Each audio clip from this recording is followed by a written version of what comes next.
Welcome to Mo Banshee's Lair. This show has been altered to conform with YouTube's rules on copyright. The music has been removed in some of the commercials. I hope you enjoy it, and God bless you and yours.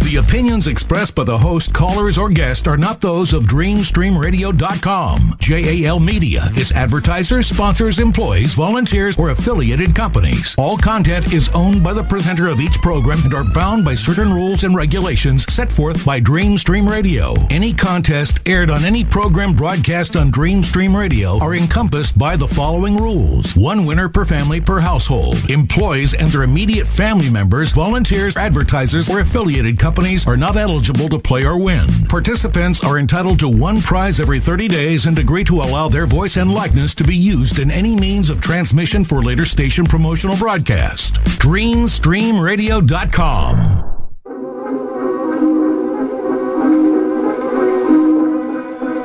Toto? I have a feeling we're not in Kansas anymore. Welcome to Mo Banshee's Lair, rockin' you. On DreamStream Radio. Can you hear me now? Yeah, it's still breaking up, but I can hear you a little bit better now. Okay, hang on. Welcome to Mo Banshee's Lair. We are going to have a great show tonight because we're going to be talking about a lot of things, and it all revolves around the stupidity of society, you know, and our guest tonight is Marklin Tyrone Johnson, but he is known as Mr. Direct on Blog Talk. Say what? Yeah. Welcome to my lair.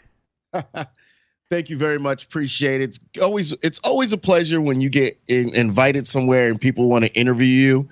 So this is actually probably the second interview, but the first one as Mr. Direct. So I'm going to feel I'm on the other side of the microscope right now. So when you're asking me questions, I'm going to have to be quick with it and not use foul language and make sure that I give you a good answer versus did he really just say that? You can curse. It's okay. It's, I don't, hello, Michael Meals is in the chat. Hello, Janet Kelly, Robert Wagnax, who is also a incredible musician and singer, and William and Brian Hayes. Welcome to the Lair. And if anybody's listening on Players, there is a little chat room. It's called Mo Banshee's Lair, and it's on Facebook. And if you knock on the door, hopefully somebody will let you in.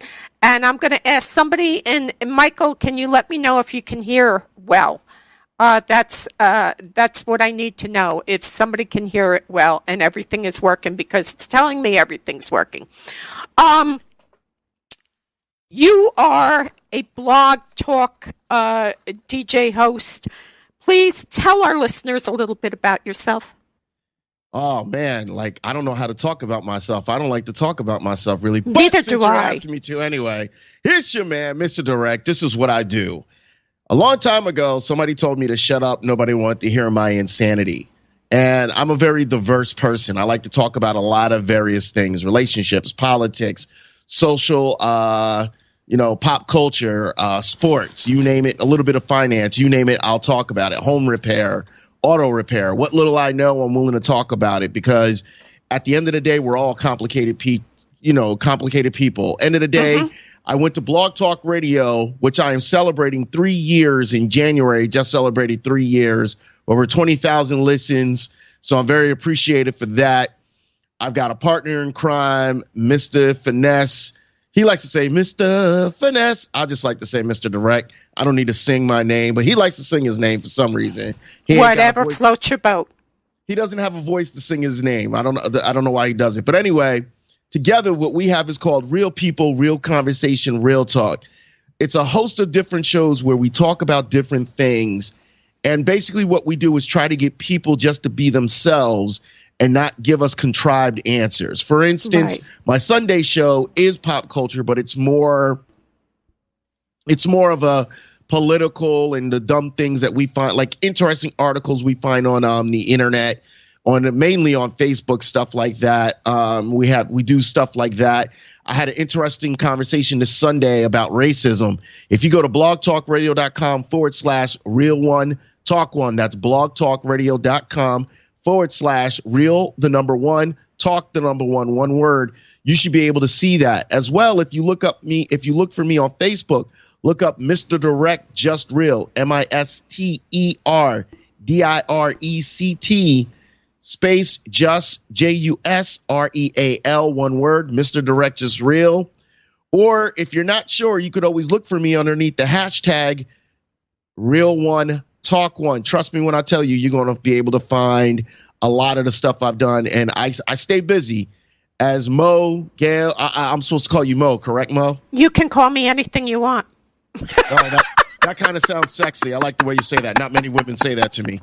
But anyway, yes, I as you see, as Mo sees, I'm usually busy.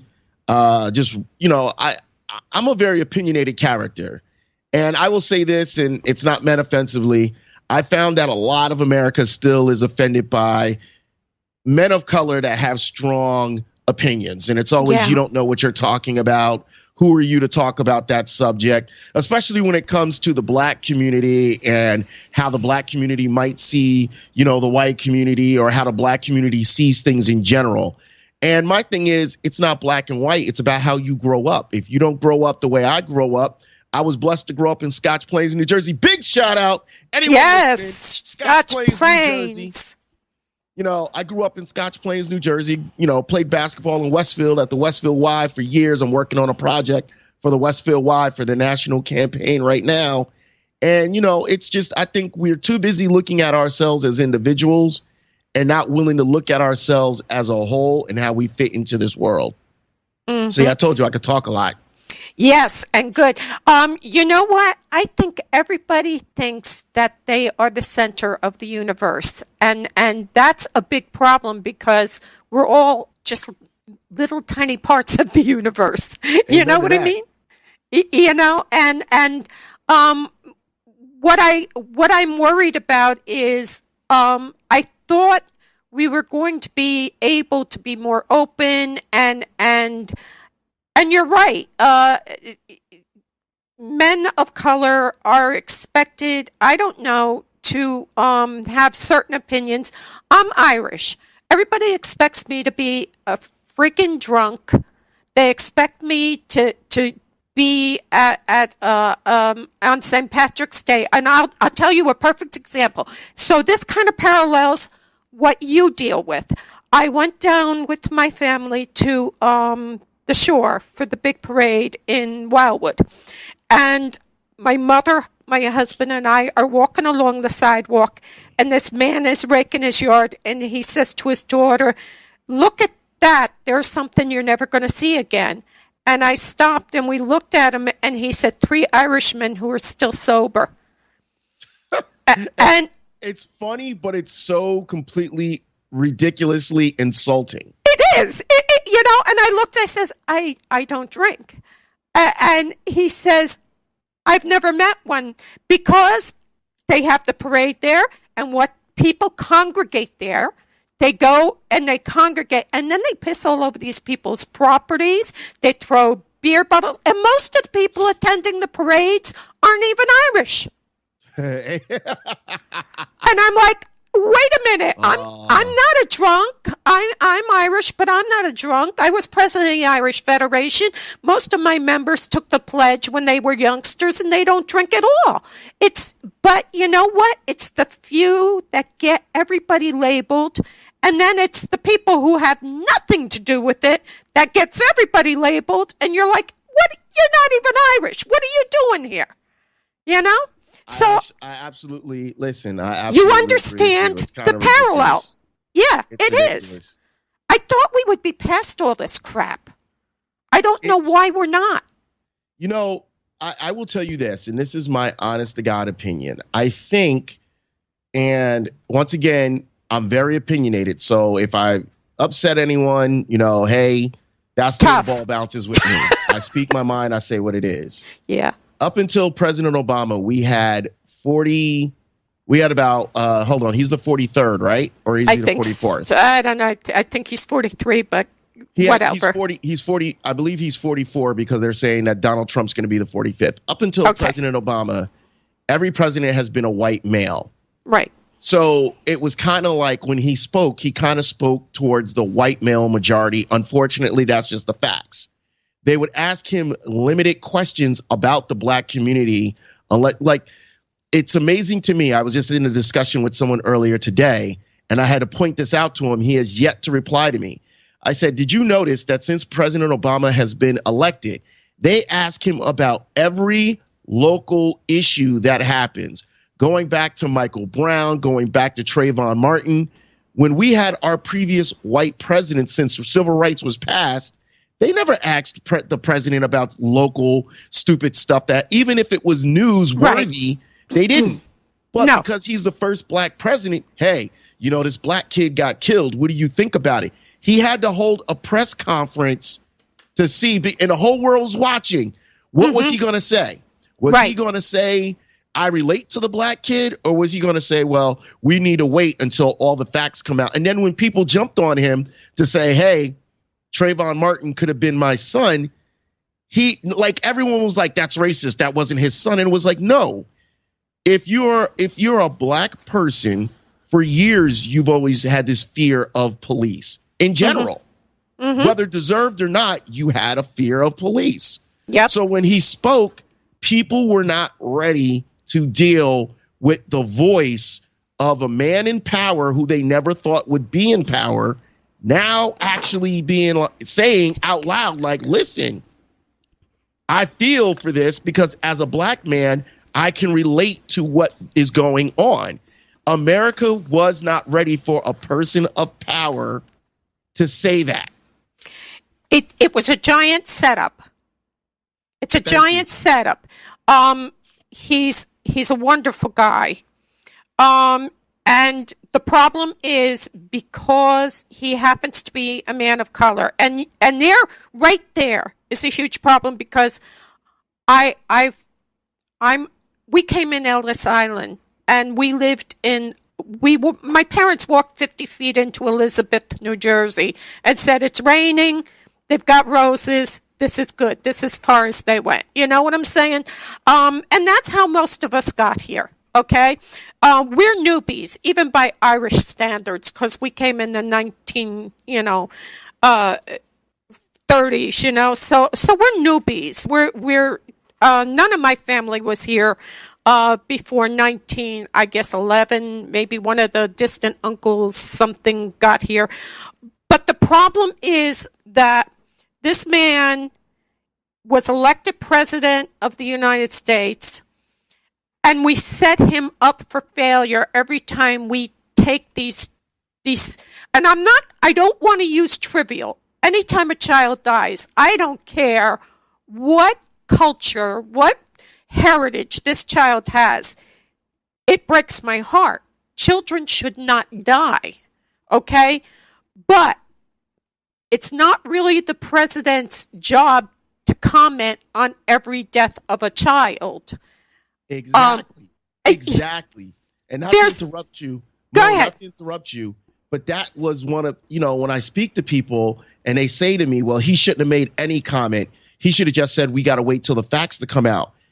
You don't understand. He was damned if he do, damned if he didn't. Yep. If he said nothing, he alienates the whole black community, which did help him get into office by saying, dude, you just need to shut the hell. Basically, that's the way previous presidents have done. He's trying to show humanity towards everyone. And I'm going to say this once again, it's going to offend people. I don't care. President Obama is a highly intelligent individual. Yes, he is. And I think a lot of America still has a problem with highly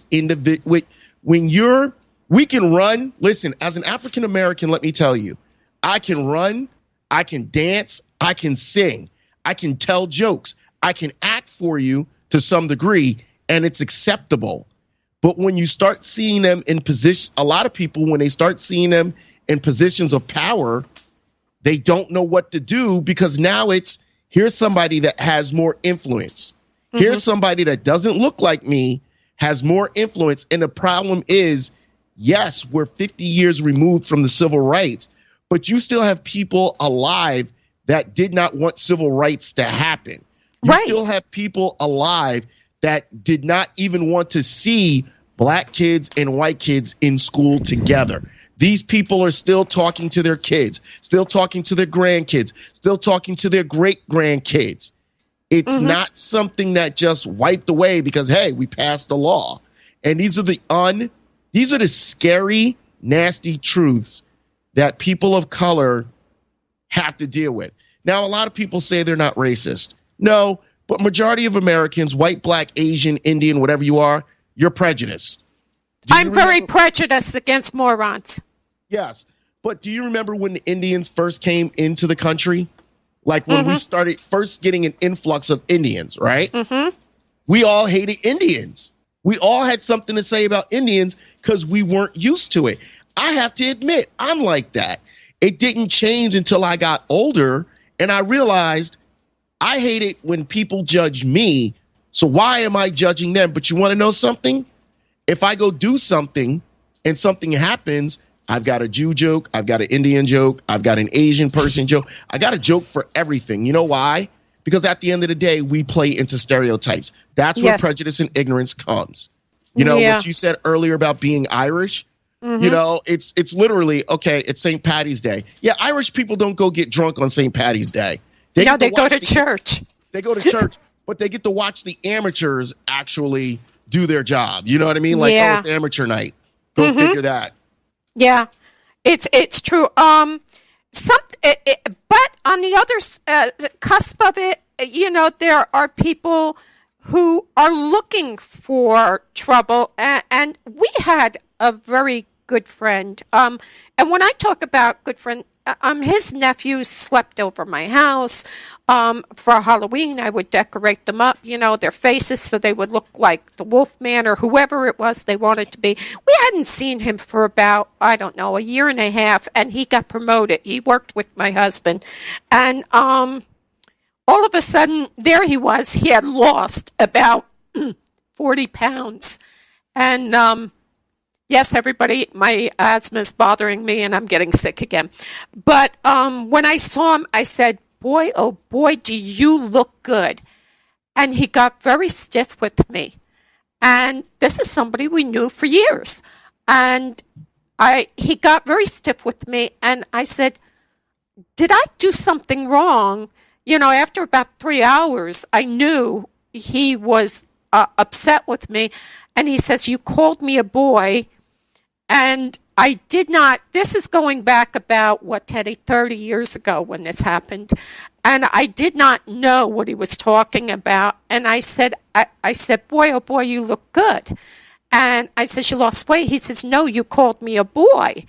And I said, I don't understand. He says, that's what white people call us blacks. And I almost fell on the floor. I mean, I says, after all these years, you think that's what, have I ever used that term? Have I ever used the N-word? Have I ever done anything to make you think that? And I was genuinely hurt. And after that, I said, if you think I could be that person, I don't want to talk to you anymore. And we hadn't talked. There are people that look for trouble. Yeah, I'll agree with you.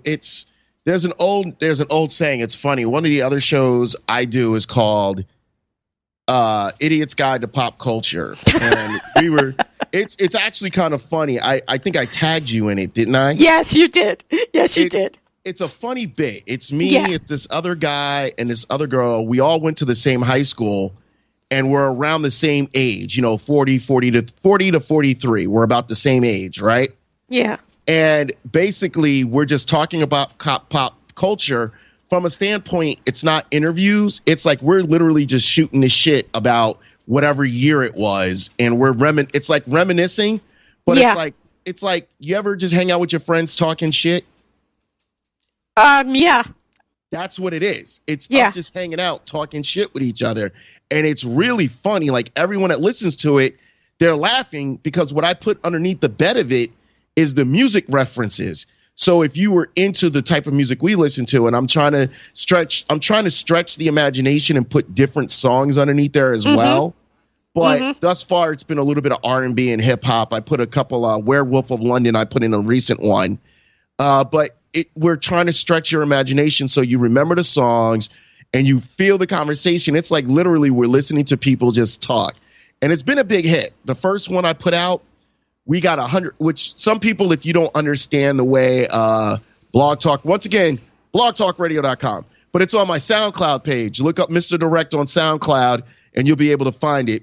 But if you go on there and you see it, it got 162 hits, which if you know the way it works, 162 hits is huge. Yes. For, just throwing up and you're not a big name, people don't know to go look for you. 162 hits is huge.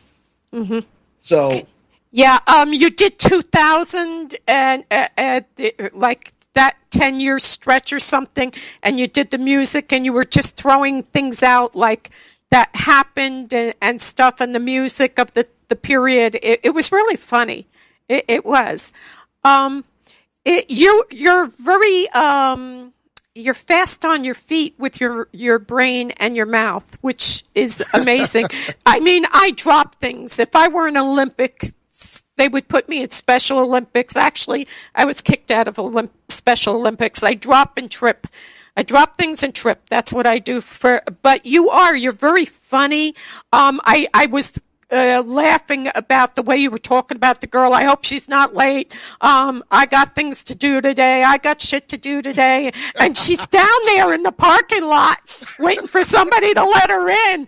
And you're talking about her and then you realize she's there. That was really funny. Oh, it's and that's what it is. We don't, most people don't want to talk about certain things. Everything for us is open. So fair game. It makes it funnier when you're listening. And it's, what? It's a fun time. It's a real fun time because at the end of the day, it's, the other guy on the show, his name is Abdul Majid. He's the guy that you always hear the real sarcastic, humorous, the one-liners. One-liners, yeah. Him. And he's hysterical because for me, I'm just kind of like the joke is in the conversation. For him, he's quick and he's so smart. He just knows an array of information and he could push it out to you in a joke in 2 seconds. So that combination along with Susan Hempstead, I've known her for going on, I think longer than, we're going back 1988. We're going back to 1988. I've known her. So we're going on 88, 98, that's 10, 2008's 20, man, we're going almost 30 years, like 25, whatever years. But she's good because she knows, she doesn't mind being a butt of the joke, but she know how to catch us in a joke. Like the joke I said about when she wanted to ask me about, what makes a woman a whore. And I was like, I don't want to talk about whores. I said, I don't want to talk about relationships. I was like, well, I don't want to talk about whores. And she quickly goes, see, that's what you think. You think a woman that's had a lot of sex is a whore. I go, I didn't say that. There's whores, and then there's girls that just had a lot of sex. You got to listen to it, though. Go to SoundCloud. Yeah. It's just called Idiot's Guide to Pop Culture. I guarantee if you can just sit back, relax, and open your mind, you'll laugh. Because it's not scripted. People say it's not scripted on their shows. It's not scripted. We're literally reminiscing. That's all it is. So the joke's in the reminiscing. Check it out. Yeah. I asked you because we're coming up on the half hour. I asked you to pick out 2 songs that were meant something to you. So the first. It took me a second to think about that. Right? Like, should I really go there? And then I was like, you know what? I'm gonna give it to her. A little bit of Redman and a little bit of Michael Jackson. Just if you know me, it makes sense. Yeah. And like I said, now it's time to dance because Redman, I looked up the lyrics and I read it all, and I even went to the Idiot's Guide to where they take excerpts that are the important words and everything. Explain Can't Wait. Why is it so important to you? I went to school. I graduated in 91. My dad always told me when to go to school, right? Right. And my dad was big on education. I didn't want to go, and I kept looking for things. And then first I went to cooking school. Then after cooking school, I went to county school. Then finally I sat around and worked a lot of years. Then in 97, I started going to DeVry College of Technology. And then when I was there, and you're going to laugh, I never smoked weed until I was 26, 27 years old. Never smoked at all. Okay. And my boy, Jason Hall, big up Jason Hall. He's about to get married to the love of his life. He's about to do his damn thing. I don't want to be in your shoes because I ain't trying to get married for nothing. But anyway, he put me on. Congratulations, Jason. Excuse me? Congratulations to Jason. Definitely. So he basically he just put Redman on. And I remember listening to it. And I just felt the music, Can't Wait was just, a lot of people don't understand what rap is. Rap is all about metaphors. It's all about, almost putting an image in your mind. The better rappers can say something and you can see it.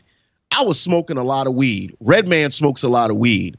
So when you got a guy that smokes a lot of weed and you got Redman that smokes a lot of weed, and Redman says a line at the back end of the song, which it's like when you say it, I just want to say this lyric real quick and you're going to get it, right? He goes, right. I said, I catch the A train to the left, smoke the chalk, I set the shit off like Boba Fett. So right there, the A train is New York. Right. I smoke the chocolate means the chocolate weed. And then he's talking about Boba Fett. Boba Fett is from Star Wars. Star Wars. He went back to 1979. So think about how we put it all together. Then he goes, big up to my niggas and all the housing projects. There's a part in the middle where he slows down, right? And this is one of the best parts of it. He goes, word to Dan Tan, Pillow, and Cool B, switching speeds like Bruce Lee riding a Fuji in a movie. I drop it on the 1, fuck the 2, 3, funky like a box of Coogis on loose leaf. Now that was the type of box when you want to smoke weed, you don't have blunts. So going back, at the end of it, he says a line that I love. He goes, yo, I said, switching up speeds like Bruce Lee riding a Fuji in a movie. Yo, I be saying some shit. Now, if you didn't get it, laugh now and then figure this shit out when you get home. Yeah. And to me, that in itself, when you hear it, it's like, it's almost the way you want to explain certain songs to people. It's like, yo, sometimes the lyrics just flow and you just go through it. You know what I mean? Right. And I think he was high as hell. And he just came up. I'm like Bruce Lee riding a Fuji in a movie. You've never seen Bruce Lee riding anything in a damn movie. So I mean, like, you got to imagine it. Yeah. I'm your imagination. So big up, Redman. It's my song. It's one of my all-time favorites. Can't go nowhere without listening to that. Well, we're going to play it, and then we're going to come back, and we're going to be talking about stuff that's going on. We just talked about St. Patrick's Day. So my message to everybody is, I don't care whether you're Irish or not, drinking and driving is a no-no. Get yourself a designated driver or walk your rear end home. If you're a big boy or girl and you can get that loaded, then it's time for you to walk home and not hurt people, because I don't want to see anybody hurt on St. Patrick's Day or from a St. Patrick's Day function. Can I just say this? Go ahead. Nothing is worse than dealing with St. Patrick's Day and having to deal with the fact of hearing bad stories from St. Patrick's Day. Yeah. We just, in New Jersey, that little girl that was killed, the guy hit her. I mean, for crying out loud, people, you've got a lethal weapon in your hand. It's called a car, a vehicle, a motor, whatever it is. You can kill people with it. We've got to start being more responsible. No drinking and driving. I don't care if you get so blind drunk that you wake up and your best friend best friend's bed and you're not sure if you had sex with them or not. That doesn't bother me, but I don't want anybody drinking and driving, because you're driving a lethal weapon, and not only can you kill yourself, but God forbid you kill somebody else. So, so we're going to play a little thing that I have of the Three Stooges, Moe, Larry, and Curly, and then we're going right to Redmond, and we'll be right back. You're listening to Dream Stream Radio. Dream Stream Radio. Hello.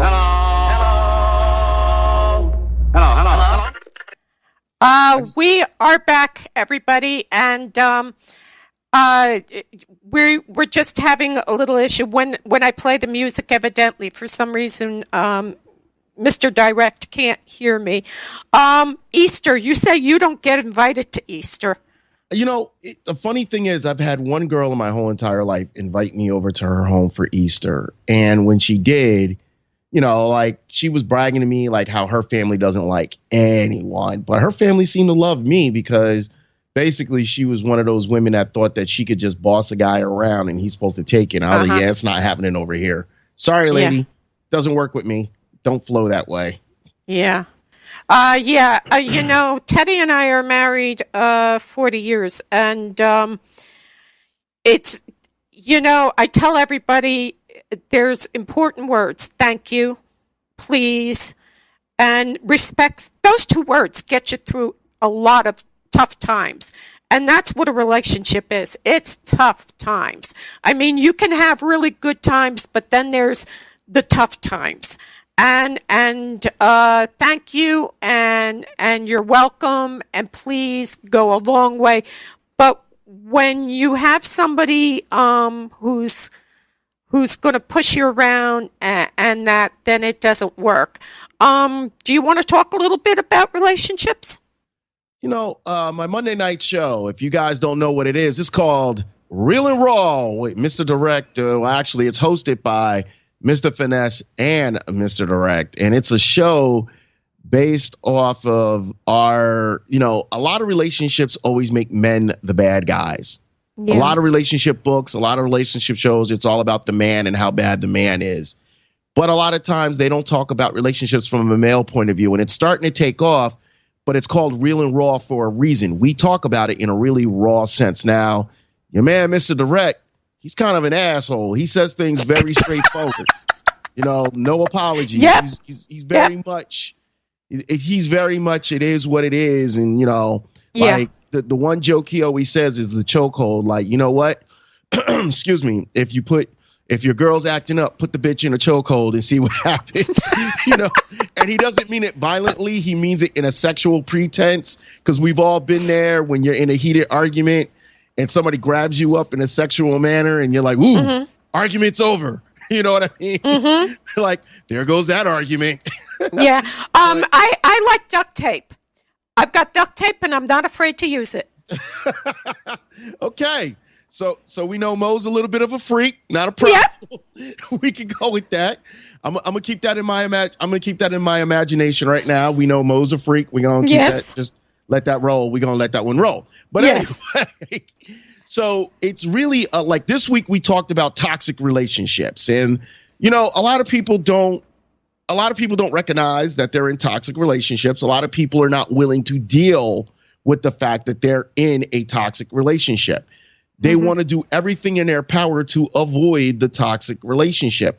Well, you know, should you be avoiding the toxic relationship? Should you talk about the actual toxic relationship? I think not enough people talk about the toxic relationship. Yeah. More people avoid it. More people do everything in their power to try and just say, well, you know, I've learned how to deal with it, so it's all good. And to me, it's not all good. You know, we need to have conversations. Men and women need to come together, and we need to find a way and a solution for us to be able to talk to each other and find out what's the problem and find out how can we resolve it, because we're not that different in needs, but we are different when we don't communicate. And a lot of women have this, men should just know. I had listen, I'm going to be as raw as possible. I had a woman here the other night. Well, I'm saying the other night, like a couple of months ago, and we've been messing around for a while. And she was mad that I didn't offer her food. And I'm like, well, no, not that I didn't offer her food, that I didn't offer to wake up, that I didn't offer to go get it for her. Now, I've got a philosophy. When you've been to my house the first time, you're a guest. Yeah. After the first time, you lose that whole guest thing. You're no longer a guest. You should know where the fridge is. You could go do what you want. I'm not going to be like, yo, don't go in my refrigerator. You know what I mean? Right. Yes, I do. I absolutely know what you're saying. And she said, that's not how you treat a guest when a guest comes to your home. And I looked at her and I'm like, excuse my French, but we've been boning for how long? And you expect me to treat you like a guest? Yeah. Like, you're not a guest. And the thing is, you're a guest in my house once. And I learned this from an Italian family. The mother, the first time I was there, are you hungry? Do you need anything? Do you need a drink? Are you okay? Well, yeah, I'm okay. It's not a problem.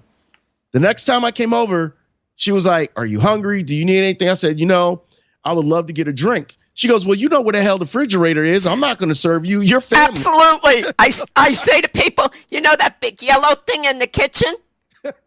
Go ahead. There it is. There it is.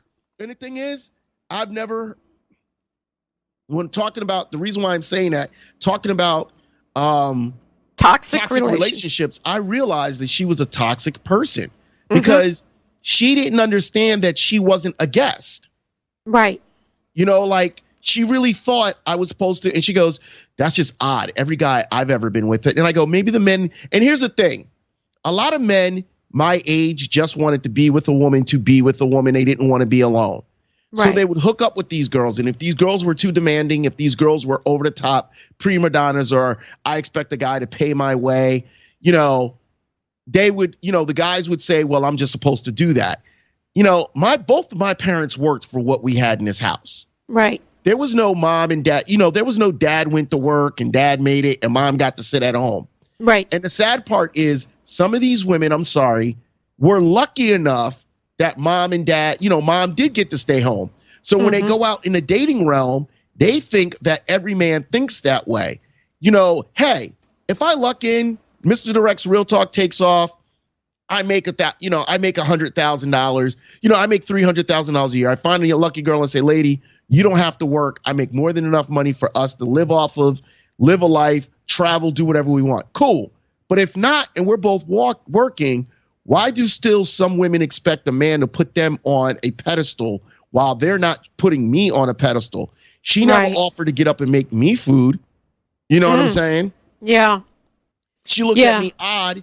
A couple of times we went out and I told her, listen, I'm going through a hard time with money, just a little bit, nothing bad, but I'm not rich. Oh, don't worry about it. I got it.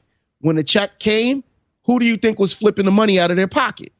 And I realized that was her expectation. This is kind of the stuff that we talk about. Last week, we were talking about women, and not women, but just in general.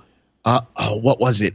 Forgiveness. We do a show on Wednesdays called Change for Success, and we talk about different things about how to change your mentality on the way you outlook on life. And it's, this week we talked about forgiveness and how you got to learn to forgive yourself as well as the other person. We're coming into a new series called the Entrepreneurship Series. So we got a lot going on with the Mr. Direct Real Talk. And really, if you guys want to, go to Google and you can look them all up. If you go to Google, just look up Mr. Direct, MisterDirect, space Real Talk, REAL space TALK. You will find me on Google. You will find a lot of the episodes, a lot of the stuff I've done. I've done videos here and there. Videos are such a pain in the ass to have to do. Yes. I love doing them. No, I will tell you this, Mo. I love doing videos because I don't know if you went to YouTube and saw any of the stuff I've done. Yeah, I have. And I'm telling you guys, he's funny. They talk about serious stuff, but it's not a drudgery. It's really, it's entertaining, but it makes you think. And I love that. I love when people have to think, that's my whole thing in life. So you are very good. And yes, I have seen you, and you are excellent. And I love the whole thing about Real Talk is, it was sit behind a cube for 20 years and hope that I don't get fired and hope I've got this job for the rest of my life, or do what I love to do. And I love engaging people. And you can tell when you, like now, you should be able to hear it in my voice. I love talking to people. I love engaging people. I love bringing people in. And there's no gimmick. Everybody you see on air has a gimmick. I want to be the funny guy. Oh, I want to be the smart ass. Like I said, I'm multifaceted. You don't know what you're going to get out of me. One day I could just be in a really sexually smart ass mode. So I could flip everything you're saying into a sexual comment.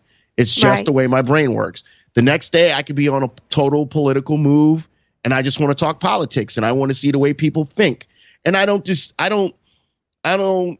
hate you because you're going to vote for Trump. What I can't stand is people who don't know how to really, as I say, defend their stance, and they only feed me rhetoric. Right. I hate rhetoric. Don't give me rhetoric. Give me facts. Yes. That's all I ask. Give me some facts. I ask people, I don't care who you vote for, but I would like you to understand why you're voting for him. Look up these people. When people say, do you really want Trump in the same room with the red box and the button and all? It doesn't work that way. It doesn't work that way. There's two keys to that box. There are fail-safes. Come on, people, wake up, Oh, yeah, he's going to build a wall. No matter what politician it is, somebody's going to say things that they've been programmed by their friends or their parents or something. And I don't like that. Go research it for yourself. It's amazing you say that because that's my biggest problem is people who only repeat. Like we have an issue. We have an issue with Muslims, extreme radical Islam. And people get mad because President Obama won't say it. And they're like, oh, he's a Muslim. He's a Muslim. Do you not realize that if he was a real Muslim, everybody around him would have already said it about him? Right. You know what I mean? It would have came out. But people keep calling him a Muslim. I'm like, you're saying it because it's the popular thing to say. Right. Where's your proof? Well, because he's not talking about bombing them and killing them. Yeah, you know what? President Bush wasn't talking about bombing them and killing them.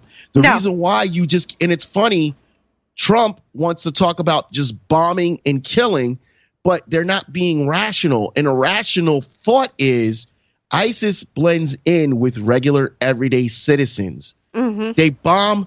Literally, a guy will walk into a hospital, and now you've got he's been traced into a hospital, so they tell the drone to kill the hospital. Do you realize one of the first things somebody argued with me about was President Obama using more drones than people on the ground?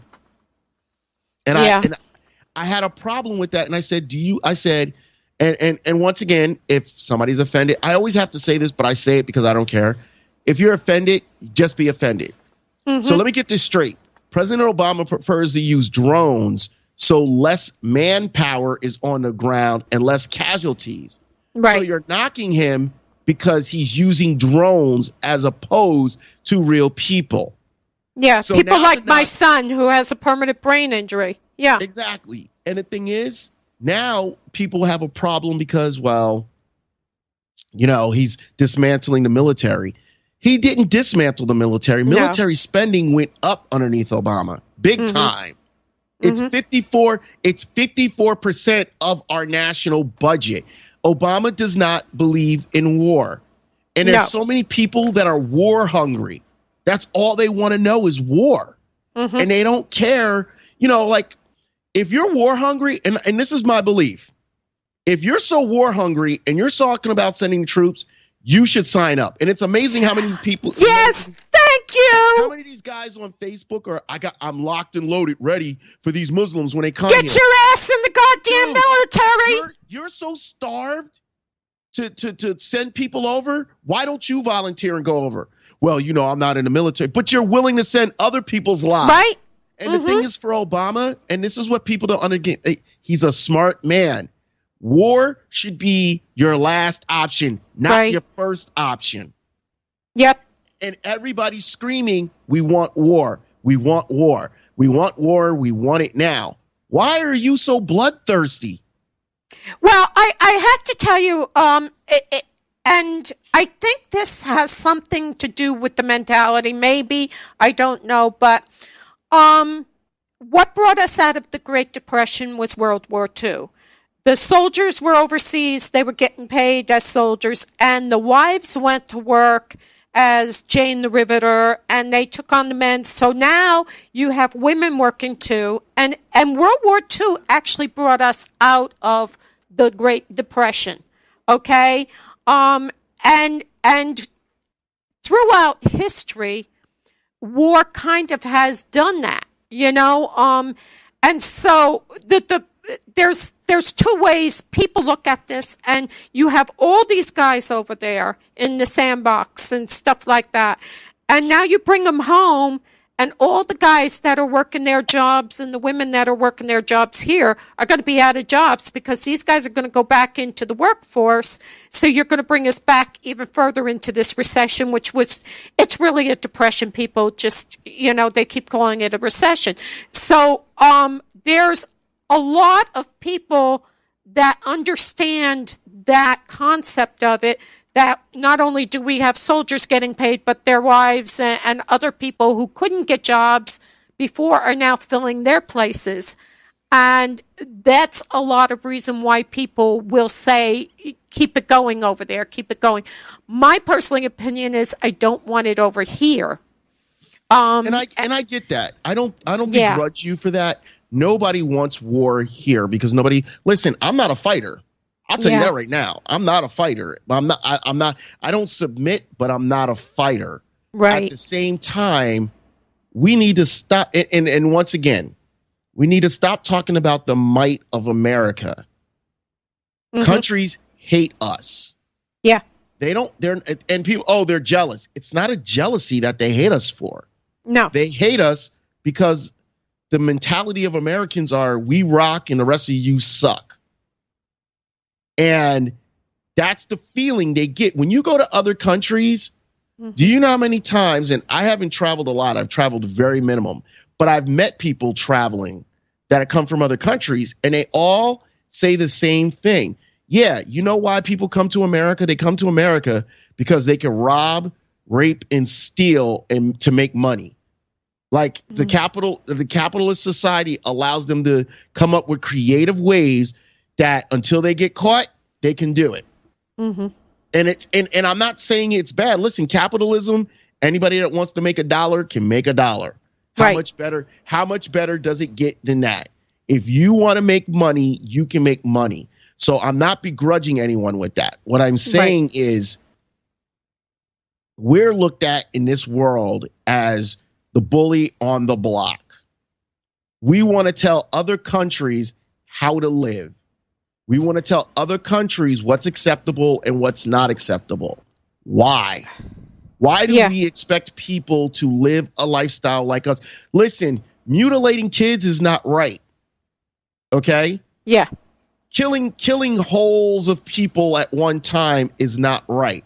No. But as long as it's not happening in America, what am I supposed to say about that? What am I supposed to care? We have people here that are starving. Yes, we do. We have people here that are homeless. We don't have enough money to feed them, to clothe them, to house them, but yet and still we've got billions to send people over to a war. Mm-hmm. How does that make sense? And we also have billions to send over to other countries to aid for different things, and we're not aiding our own. 100%. And the thing is, I can't listen. My dad was a veteran, loved America, but do you have to love America that you cannot criticize America? And that was one of the things that the people hate Obama as well. They're not used to a president that's willing to say, listen, dudes, it wasn't that long ago that we weren't letting black people and white people into the same schools. Yes. So who are we to go and tell another country how to live? And that was an insult to them because how dare you talk about America like that? So how dare people be factual is what they say. Yeah. My son always says this. He says, how can we tell a third world country that is becoming industrialized don't do A, B, C, D when we were an industrial country? And yeah, we contaminated our water. We destroyed our grounds with the contamination and everything else. But we don't have the right to tell third world countries they shouldn't become industrialized because, we realize our mistake, but it's kind of like a child. A child doesn't learn unless they burn their fingers not to touch the stove. You can keep telling them, don't do it, don't do it. But is it our job to police the world? Of course it's not. It's funny how everybody wants us to show, well, they're having big human, they're the human rights issues and stuff like that. We've got human rights issues right here in Flint, Michigan. Mm-hmm. In New Jersey. It's come out that New Jersey's tap water in certain areas was bad. And here's the thing. You don't find out until somebody's died or gotten real sick from it. Yep. And I always tell people this. Listen, the reason why a lot of African Americans, a lot of people of color are angry is this shit always happens in the poor areas that unfortunately happen to be inhabited by a majority of people of color. Mm-hmm. How can you tell me if Flint, Michigan, now you're familiar with New Jersey, you're in a suburb of Jersey, right? Mm-hmm. I'm right on the shore here. Yeah. Okay. Do you think Tom's River, mm-hmm. Do you think if Tom's River was getting lead in their water, do you think it would have gone on for a year? I don't know because there's a lot going on. They're building. I don't know if you're old enough to remember this. Do you remember the Dutch Boy factory that was on Route 35 near South Amboy? Yes, I do. Okay, that land was completely contaminated by lead for years by Dutch Boy, and they tore it down and everything, and now they're putting a development in there. So that's just a time bomb waiting to go off. Well, not only there, they're supposed Jackson, to New land. Jersey, a huge dump. Do you know, remember where South Amboy Theaters used to be? Yes, that's right where it is, yeah. They're trying to sell that off because now who goes to the movies anymore like that? That used to be the Friday, Saturday night spot. Yeah. Now it's vacant.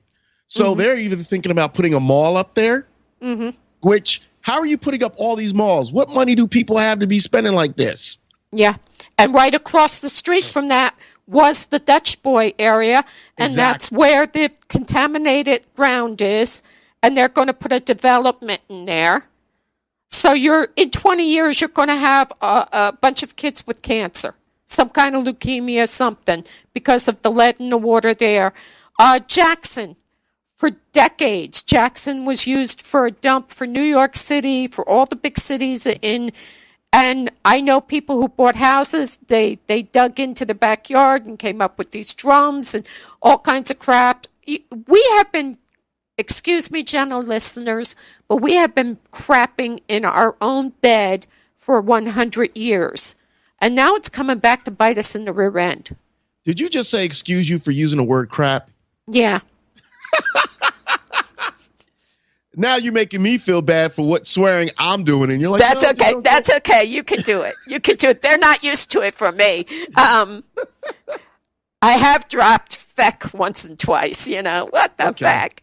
So you're okay. You're okay. As long as I know that's your steez, as long as I know that's how you get down, I'm not gonna fight you. I'm gonna let it roll. We gonna let it roll. Yeah.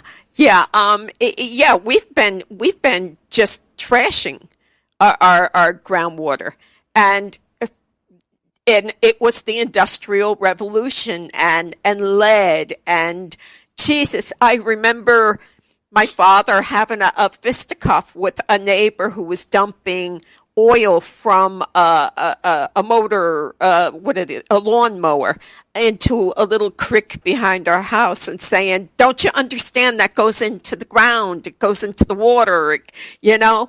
And yet we sit back, we do all this stuff. And then we tell other countries, don't be doing this, don't be doing that. If you can't manage your own people, don't be telling other people what to do. 100%. You could not even listen. When they say you're preaching to the choir, you're preaching to the choir, because we don't listen. When you are not taking care of your own people, you shouldn't be telling other people how to take care of their own people. Yeah. It's this mentality. And the thing is, the people who, to me, I'm sorry, the people who roll along with it and say, yeah, that's right, that ticks me off even more, because basically you're saying it's okay. Hey, I can tell them whatever I want to do. And it's, listen, we've got more than enough work that needs to be done here. Mm-hmm. Let's worry about us. Mm-hmm. Let's take care of our own. At the end of the day, listen, I'm not the most charitable person. I'm not the most nicest person in the world, but I care about man, which is why I started Mr. Direct's Real Talk. This is why I do what I do. You said you saw some of my videos. Yeah. You could see I love engaging people. I love learning about people and learning what makes them tick and what makes them think. Nothing in this world makes me happier, because giving somebody a little bit of knowledge that they might look at the world a little bit different. You know what I mean? Yeah. That to me is volumes. That to me does everything. I love social media because social media allows you to look at people through a different scope. Mm-hmm.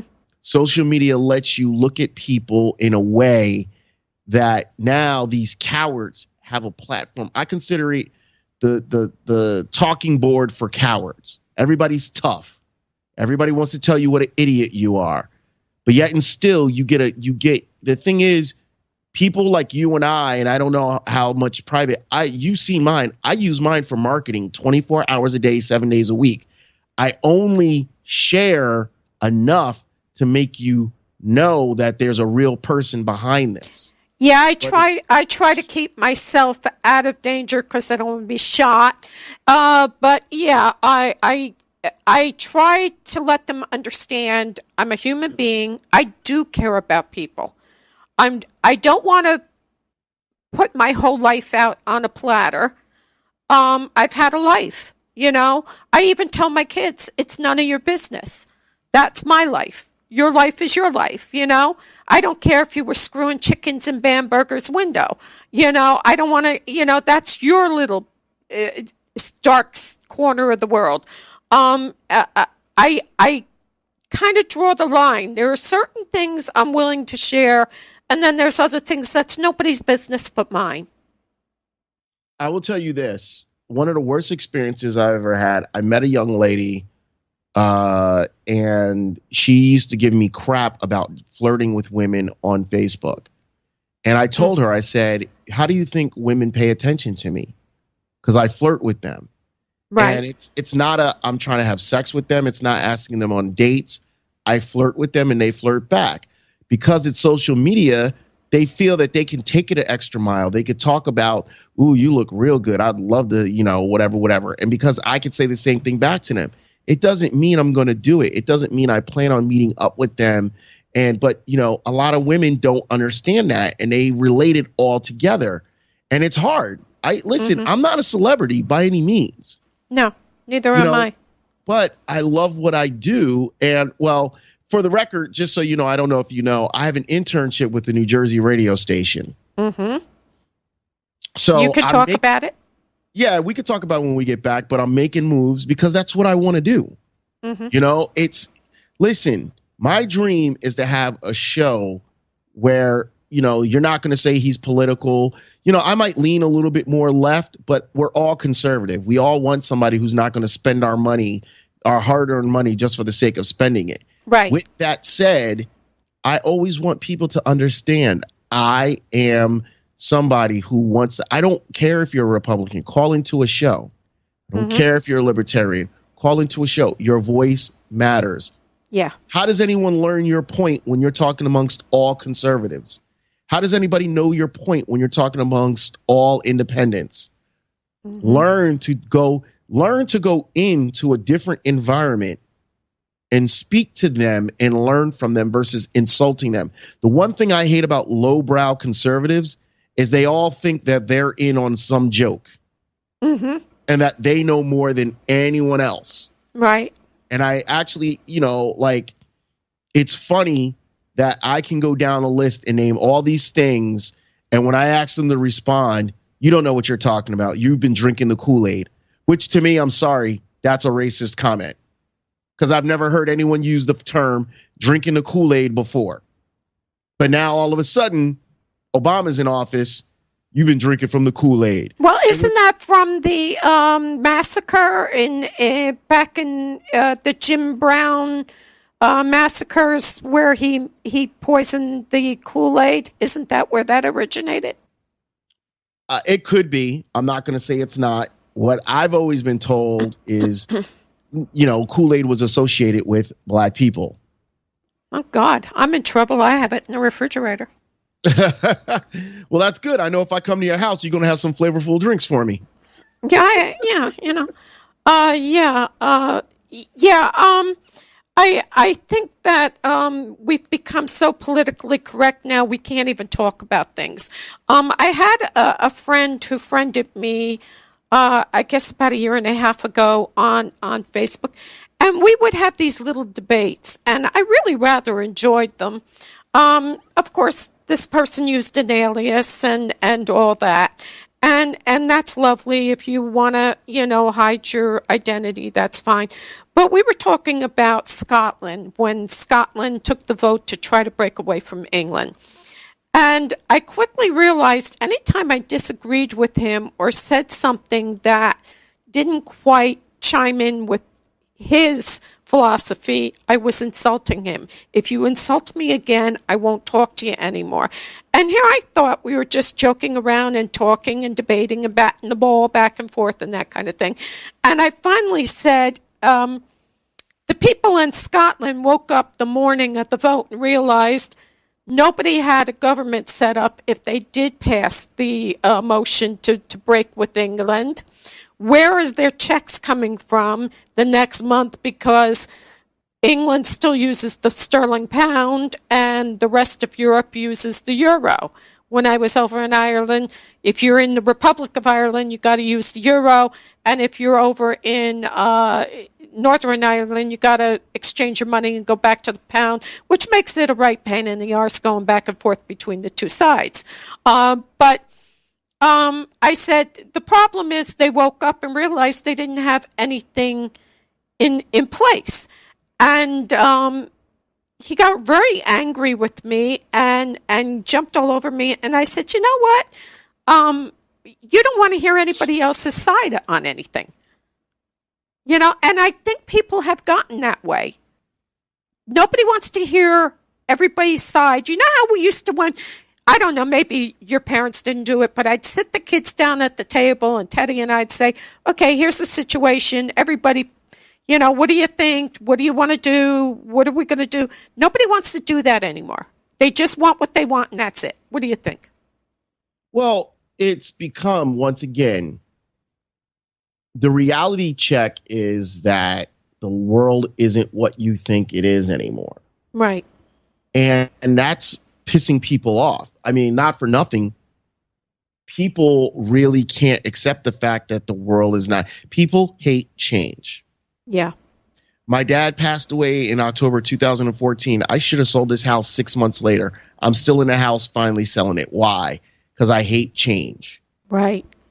And it's the house I grew up in, and it's like ending a chapter, but I need to end this chapter.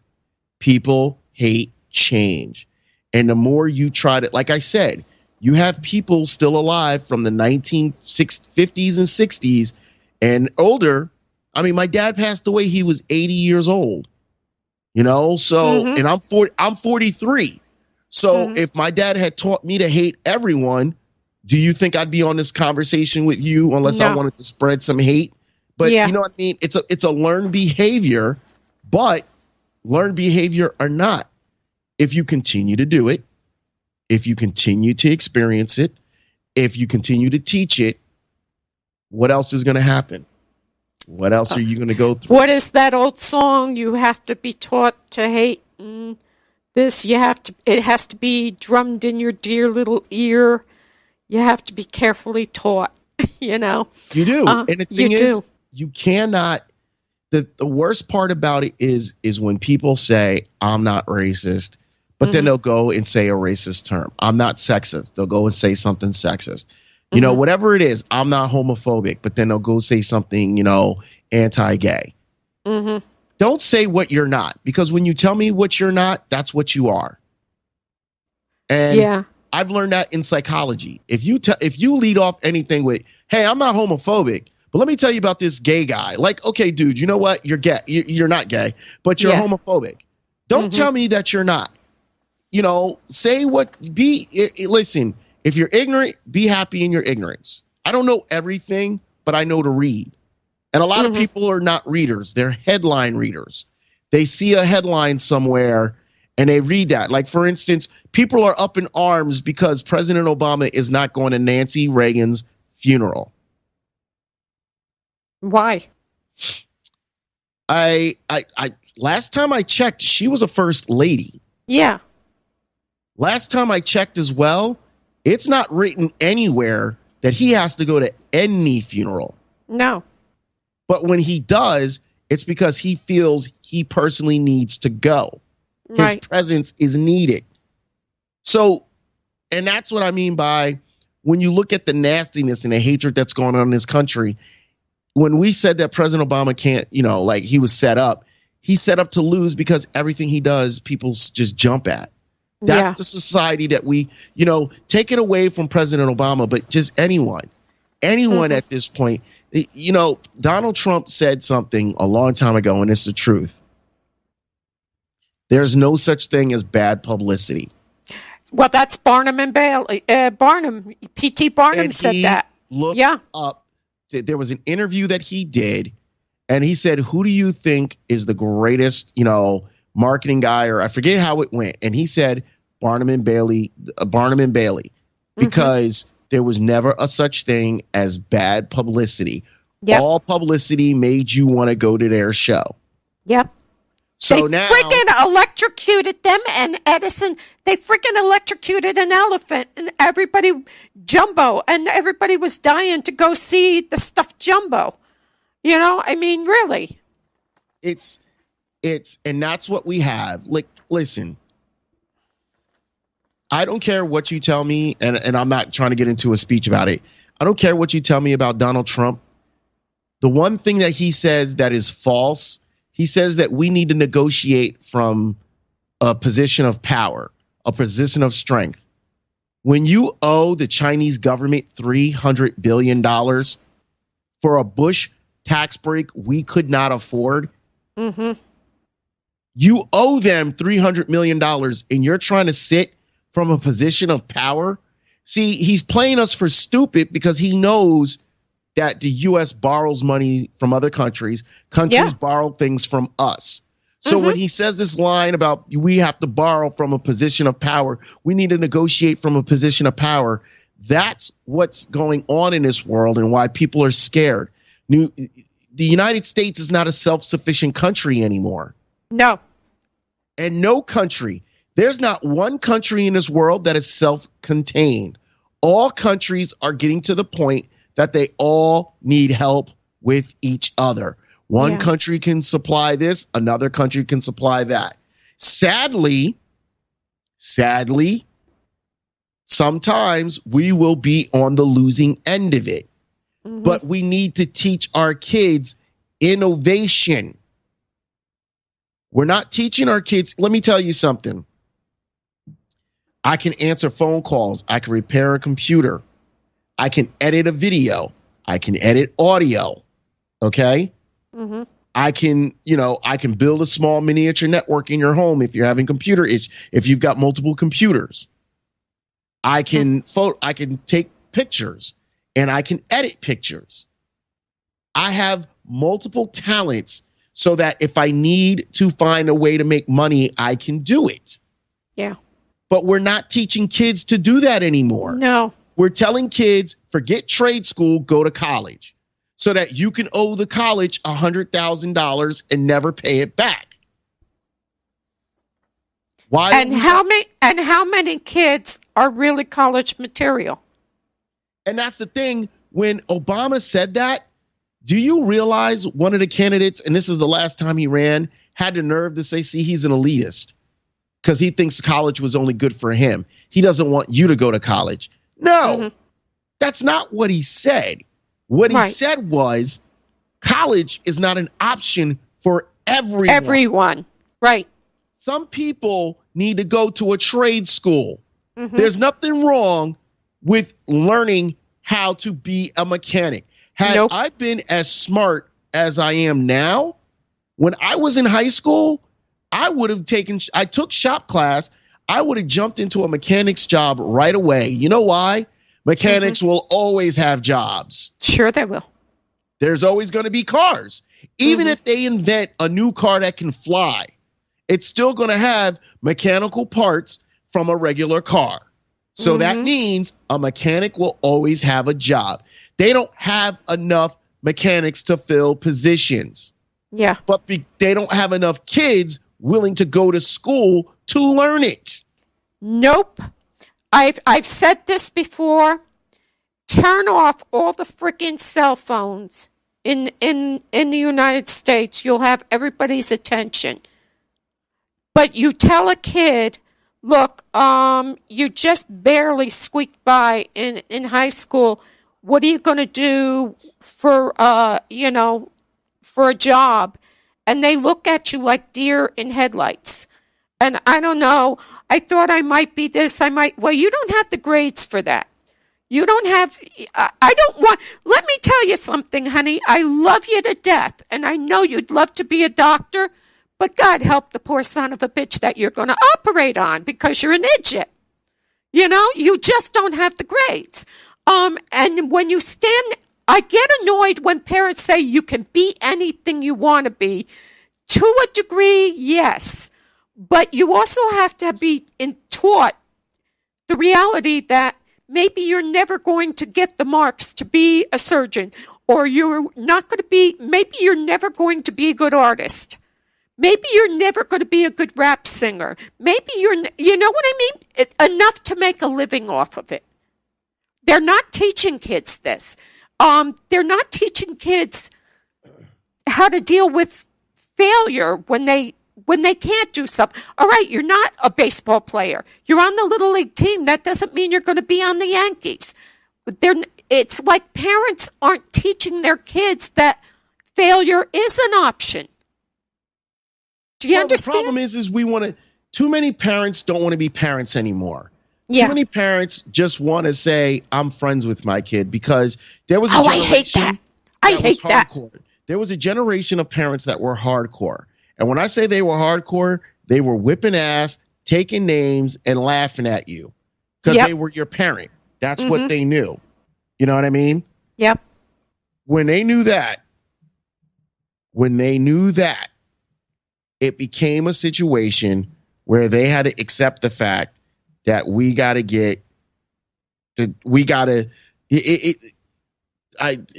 his name is Harrison. He plays on the Pittsburgh Steelers.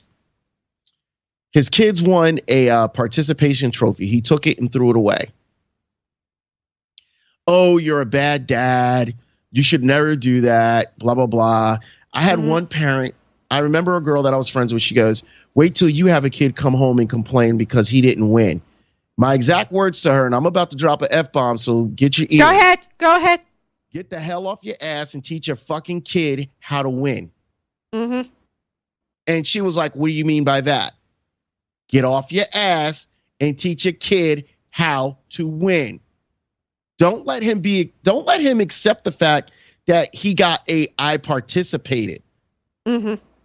If you know that they're only getting a first, a second, or a third prize, teach him the next time that he's got to do it harder or be smarter or try harder or perform better in order to get in the third place, in order to get in the second place, in order to get in the first place. If you ever watched a movie with Michael Jackson, it's the American Dream with Michael Jackson. Mm-hmm. And they won second place. They won a TV, right? Mm-hmm. One of the kids said, it's not bad. We didn't lose. At least we won a TV. He said, dummy, we lost because we came in second place. There's only one winner. And I don't think it's wrong to teach that. It's not saying that if I didn't win, give up. It's saying keep trying. Listen, I'm over 300 shows in. I do a lot of shows. Am I on Sirius Radio? Am I on main radio? No. But why I've been on for 15 years. But why do I do it? Because I love doing it. Yes. And I'm good at it. Yeah. Like, not being arrogant, but everyone that says they're scared to listen, when they listen, they're like, man, it's not as bad as I thought it was. And it's like, no, because it's a regular conversation, just like you would talk with anyone. Right. But you're scared because you're thinking, I'm going to be like, fuck this, shit that, blah, blah, blah, blah, blah. And it's like, no, everything I say is within the context of a conversation. Right. But you're intimidated because you don't think that you're smart enough to have a conversation. Mm-hmm. You know what I mean? It's ridiculous. Yeah, it is. We've got another song, because you brought up Michael Jackson. And so Human Nature. This is another all-time favorite. Why? It's a mellow melody. Mm-hmm. And it's a very soothing melody. And it's just, tell them that it's just human nature. Reaching out across the nighttime. Just like it's human nature. Mm-hmm. What I do is just human nature. It's who I am. And it applies to different people in different ways. Mm-hmm. It's, they always say people have to find what they want to do in life. I was meant to be on a radio. It's my blood. It's in my blood. And that sounds so arrogant, but everyone that listens, if you're listening right now, I can guarantee you at least two of your listeners are like, I kind of see what he's saying. Right. I was born to be on the radio. It's what I love to do. Mm-hmm. And to me, it's human nature. Mm-hmm. It's just instinctual of me. But human nature is that we all fall into categories of what we can do in life. Mm-hmm. Some by accident. I have a friend of mine whose daughter cannot read very well. And she's, I think she's like first or second, and she's behind the charts for where she should be reading, right? Right. Phenomenal artist. Right. What's the old saying? God gives you a gift. God gives everyone a gift. And sometimes you won't. Here's the thing. We always put pressure on kids to find that gift by the time they're 20 or 18 because we want to get them up and running and saying you're on your own. I didn't discover my gift until I was 35 and moved from New Jersey to Minnesota. Mm-hmm. I discovered I had a gift. Didn't know it. And I started teaching myself how to do video. Started teaching myself how to do audio. And the thing is, your gifts come natural to you. Right. And that's how we take them for granted because we can just do them so naturally that we think we don't have to work on it. But then you get outworked by the person who wants to do what you want to do, but it doesn't come natural to them. Right. So they're hustling. They're doing everything in their power. And then you're like, well, I can do that. Well, then if you can do it, do it. Mm-hmm.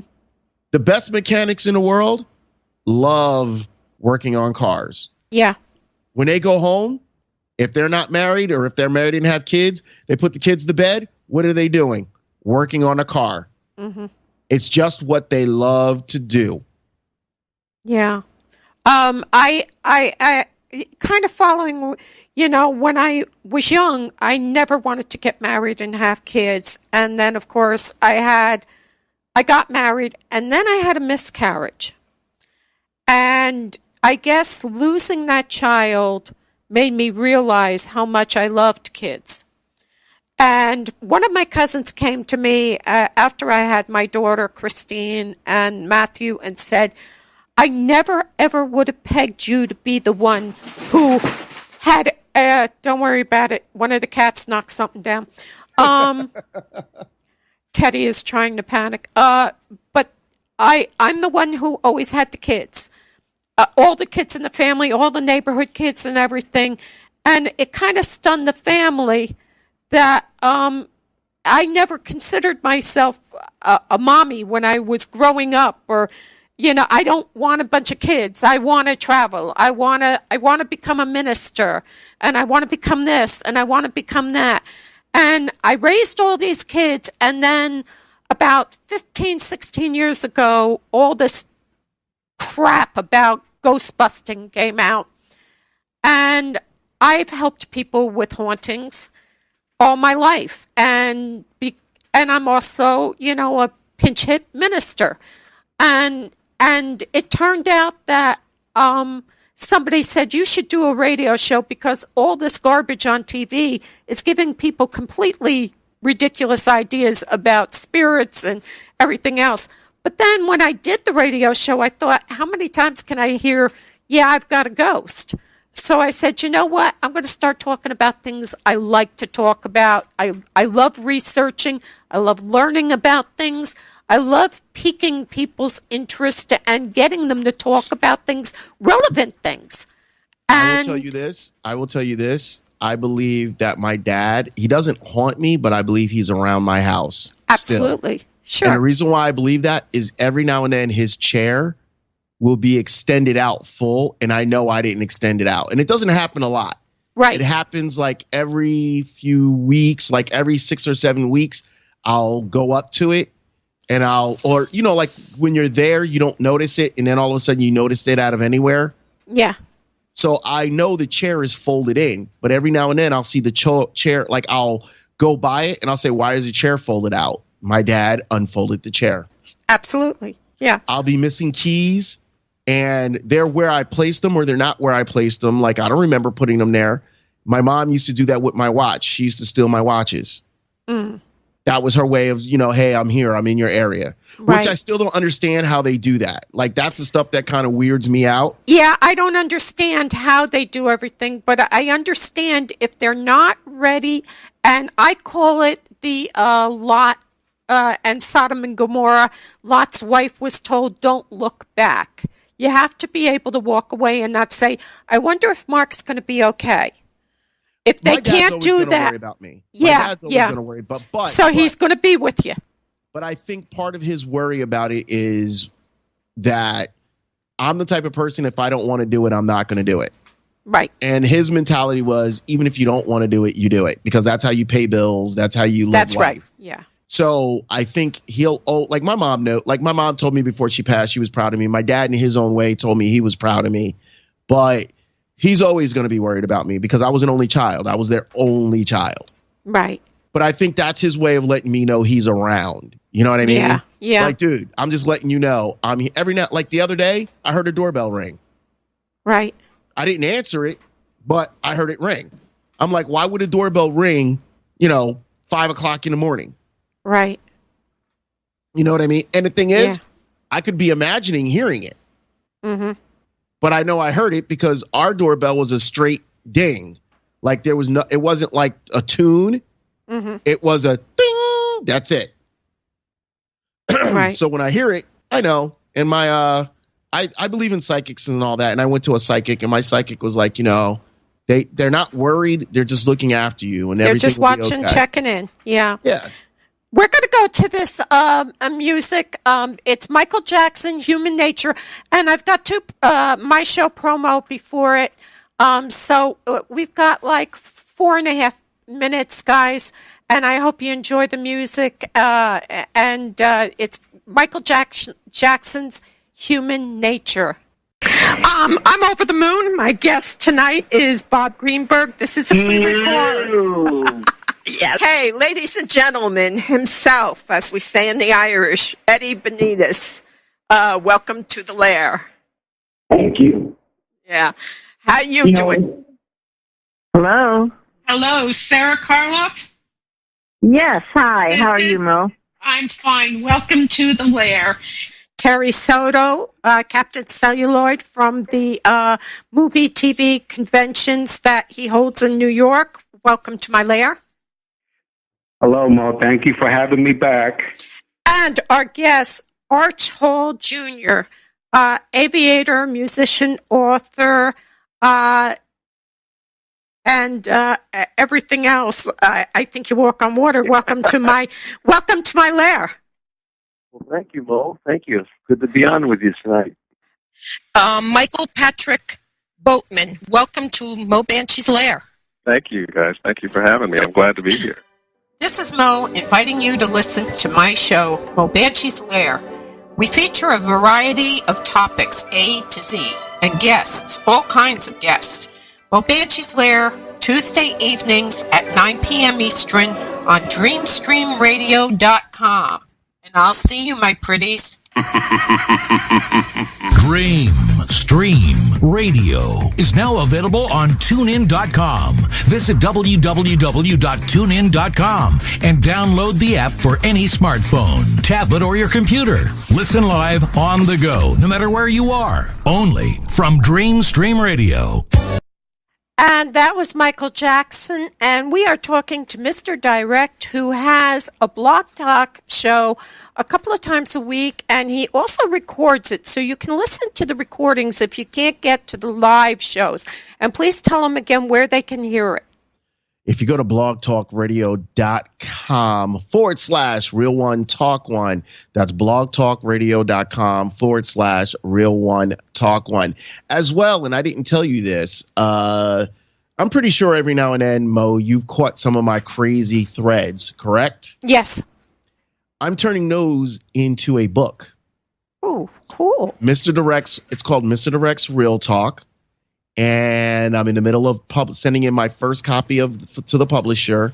It's the crazy conversations that we've had, that I've actually had. And you get to see what I say, how people respond. It's meant for a conversational start. If you look at the front cover is, it's Real Talk Conversation. It goes, Mr. Direct's Real Talk. And it goes, I voted for Obama. Of course you have. He gave you a free phone. You're black and don't work. Of course you did. These are actually pieces pulled out of conversations. Let's have a camel toe contest. Unbelievable. What the fuck? Really? I'm just here for the comments. So it's showing you literally the way the book is written. It's not, so I had this conversation with a young lady and this is how it goes. You actually see the post and then you see how people responded to the post. Then on some of them, you see me wrap it up, like tell you this is my opinion, this is the way I think. It's a good conversational starter because if it's, I'm considering it more like a coffee table. Like if you're sitting at someone's house and you just see the book, you might open it up and you'd be like, camel toe contest, what the hell is this shit? But you would actually read it. You know what I mean? Right. Mm-hmm. And some of them are really lengthy. You'll sit there and you'll see like people really have, behind the gale of social media, people say some really crazy things. Sure they do. Yeah. In one conversation, the guy, my name is written out. He knew what my name was and he kept calling me Marky, which, that's an insult. Mm-hmm. Calling someone, shortening someone's name and, saying it different than it is. He was trying to insult me, telling me he's got black friends and they all agree with him. But, he was just insulting me. Mm-hmm. Which, when you're insulting people in a conversation, what do they want to listen to you for? Right. So I will make sure I keep in touch with Gail. And Gail, I'll let you know when it is. One thing I will always tell you guys, I have a show Saturday, which is it's the progression of the shows. Saturday is Real Talk reality TV. Sunday is just Sunday nights with Mr. Direct. Monday is Real and Raw. Sometimes we do a midday show on Tuesdays every now and then. Wednesdays is the Change for Success show. So, and then I do the Idiot's Guide, which we really record. The Idiot's Guide to Pop Culture, we record it and then we just send it out. Like we just push it out on SoundCloud. So that's not really, that's not on. And the thing is, a lot of my shows are on iTunes. Mm-hmm. And we're getting, I think we're getting 1,500 listens a month. which once again, if you guys are not familiar with podcasting, some people will tell you, oh, I got 7,000 listens out of nowhere, and that's good. Mm-hmm. But if you're a no name and nobody knows you and you're depending on your own name and building it, right. 1,500 listens a month is pretty decent. Yes, it is. You've got people out there that are getting 7 and then they got 7 the first couple of times and they don't get 7 anymore because they don't evolve. I evolve. My shows are always about what's going on. I work on new skits. I got my man Ranjip, who's kind of a pervert, and he likes to talk like this, and he likes to give patus long time. Don't talk about me like that, Mr. Direct. I don't approve of you talking to me like that. You know what? I don't want to talk to you, Mr. Direct. Leave me alone. You got to go. So I got Ranjip. Ranjip comes around every now and then, and I call him my perverted Indian friend. Why? Because you never really hear a lot of people from that are Indian really talk like that. So I created that character. Another one is my Reverend Reggie. Mo, have you ever listened to any of the episodes and Reverend Reggie appeared? I have not heard Reverend Reggie. No. This is the Reverend Dr. Pastor Reverend Cleophas Biggums of the Third Rock Plymouth Episcopalian Baptist Judaism non-denominational Second Street Pilgrimage of the Fathers of Atheist Church. I want to give you a little bit of prayer. I appreciate the fact that, Mo, you was willing to have Mr. Direct on the show. And it's nice to know that in God's unwavering love, you was willing to bring this man on your show. Now, I'm going to say a little prayer time with Sister Johnson. Sister Johnson's so good. She always loves to do a little prayer with your man, the Reverend Reggie. And Lord, when Sister Johnson gets to praying the way I like to pray, Lord, there's some real prayer time in there. Lord. But this is the Reverend Pastor Cleophas Biggums of the Third Rock Plymouth Baptist Episcopalian Judaism non-denominational Second Street Pilgrimage of the Fathers of Atheist Church. I bid you all a goodbye. So I got that character.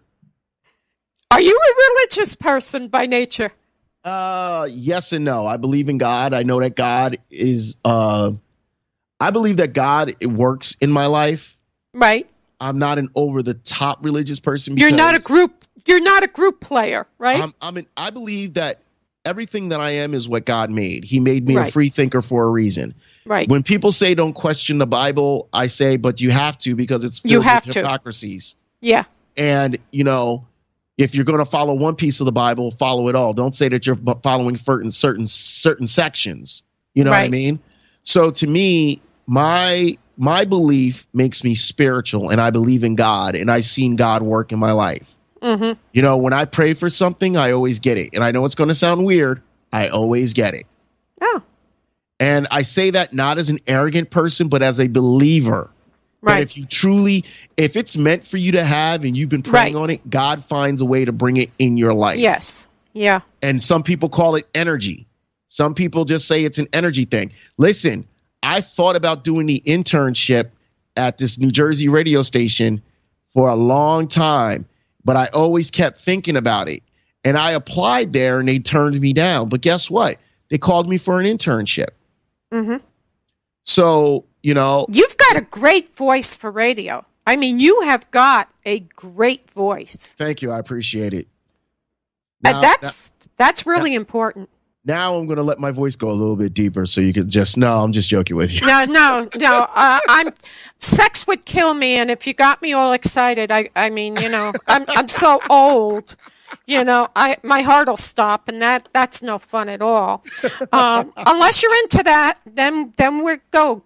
Put on the steam. Hey, listen, we did a show about necrophiliacs and people that love to have sex, and there was this lady who, I don't know if the story was ever proved right or wrong. Supposedly, she had sex with a dead cadaver when it was a fresh dead cadaver. Right.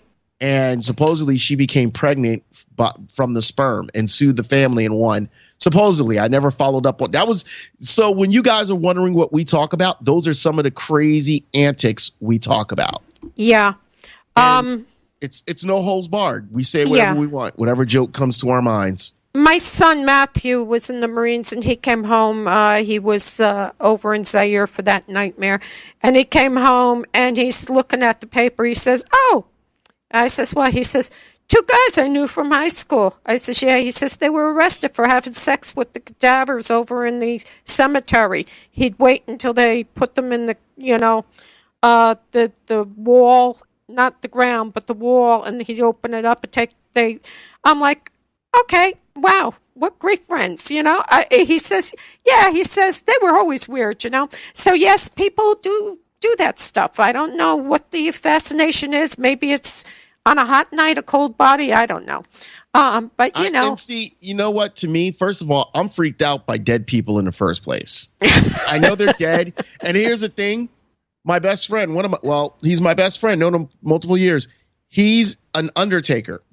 Ugh. That's what he does for a living. Yeah. So to me, it's like, and when my dad passed, he got my dad for me. Like he took care of my dad for me, right? Mm-hmm. And my dad was like literally in a room, and it's an older funeral home. It's not one of these new big ones. Yeah. And he goes, do you want to see your dad? And I said, no. Let me tell you, I had a friend of mine shape up my dad, like cut his hair and everything for me. Mm-hmm. Can I tell you the most comforting thing in my life was when my friend sent me a picture of the job he did. And he just looked like he was sleeping. Right. I knew he passed away. I could tell by the look, but at the same time, he just looked like he was sleeping. Mm-hmm. And it comforted me. It made me feel a little bit better. I deleted the picture. I kept the picture for a day, and then I deleted it because I didn't want that picture on me. Like, I know people that actually keep pictures of their parents or whoever in a casket. Well, that was a very big thing back in Victorian times. As soon as some jerk made the first camera, people had pictures taken of their dead all the time. Yeah, I think it's morbid. I don't want it. You know what? You know what? Like this, when I'm going to pass away, I'm such an animated person. I want to be remembered alive. Yeah.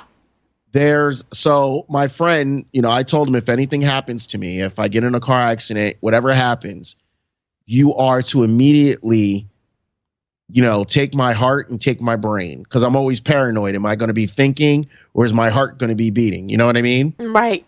And I said, outside of that, you are to burn my body right away. Nobody besides you or whoever the undertaker is allowed to see my body in that state. Right. Nobody, not even my wife, not even my kids. I am to be cremated. Yeah. If you want to have a memorial, cool. No one is supposed to see my body in that state, period. Mm-hmm. I just don't. Some people, it's okay because, like, I couldn't do that to my dad because he didn't come from like when I told him I wanted to be cremated, he freaked out. He got upset about me saying it. You know what I mean? Right. But I would have never done that to him. His stage of life, I wouldn't do that. Yeah. But everybody that knows me knows that's what I do. Mm-hmm. Yeah. Teddy, years ago when we first got hit with the Alzheimer thing, he says, look, don't spend money for a funeral or anything. He says, stick a bone up my arse and let the dogs drag me away. And actually, that doesn't sound like a half bad idea. Actually, we both said it. We're going to be cremated, no viewing. My mom, she had the old Catholic Irish, you got to have the viewing, and the priest come and say, we forgive her of her sins. And I broke up laughing and said, my father's been dead for 25 years. What sin? What was she playing with herself? I mean, what sin? What sin? She was a good Irish woman. She worked her tail off her whole life. Her family was her life. What sin is there that you got to worry about? Yeah, funerals are I come from when I was a kid.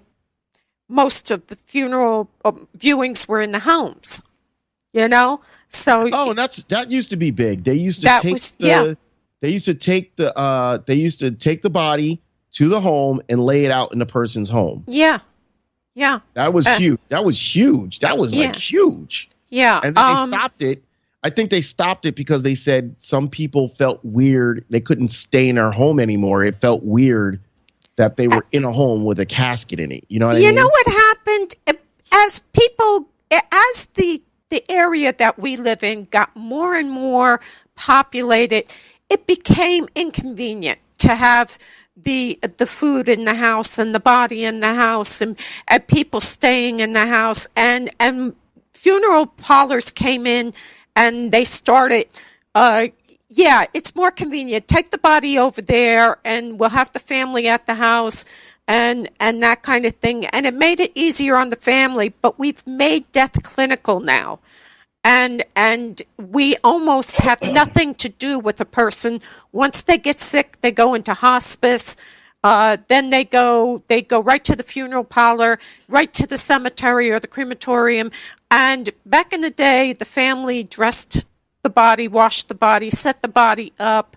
And I think it was good for children to understand the process of death. And now adults do not understand the process of death because we've made it so very clean. We don't even touch the dead body now. Our family has always had a tradition: you kiss the body goodbye. And it's funny that you say that because there's, like I just, my mother passed away in hospice. My dad passed away in hospice. And for me, just, they're my parents, loved them. My mom, I was out of state. My dad was in state. I was actually going to go back to the hospital and visit him, but then I was just like, I didn't want to sit in a room and watch him suffer because he had a breathing issue. So it would have been hard for me to just sit in this room and watch him slowly pass away. You know what I mean? Yeah. Like his body, that knee-jerk reaction, his body trying to grab air. Yes. I couldn't. I just was not willing to put up with that. So, and it was funny. I got a phone call. Before I got the call for him, I got another phone call. So it was like a waiting game. I knew he was going to pass away, and it's, I will never be comfortable with death. Yeah, and a lot of people aren't. But I understand the process, and I understand sometimes you need to say goodbye to people. And my dad tried to prepare me for it. He was like, I'm not going to be here all the time. And it's hard to hear your older parents say that. Yeah. You know what I mean? Yeah, Teddy is 84 and my oldest is 43. And it's very hard on the kids. They're in denial most of the time.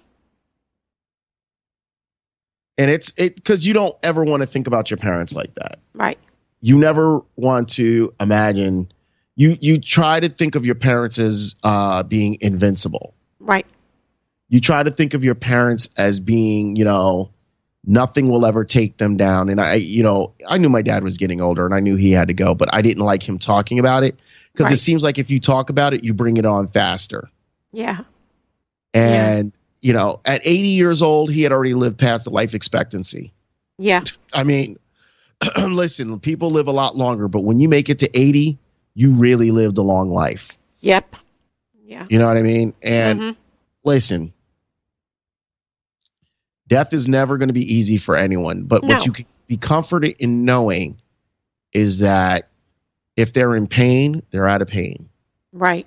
If they suffer, there's no more suffering. If they missed somebody deeply, and that person passed away before them, they are 9 times out of 10 with that person. Right. And you could say, well, how are they together when they're in their spirits? Spirits know spirits. You just got to trust and believe, and they'll show their presence around you. Yeah, they will. I always tell Teddy, I say, look, because we're like in a race. My health is terrible. I said, look, if I drop dead first, take your time. Don't feel obligated to join me right away.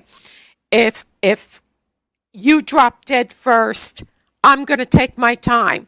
And that's just because I need the break.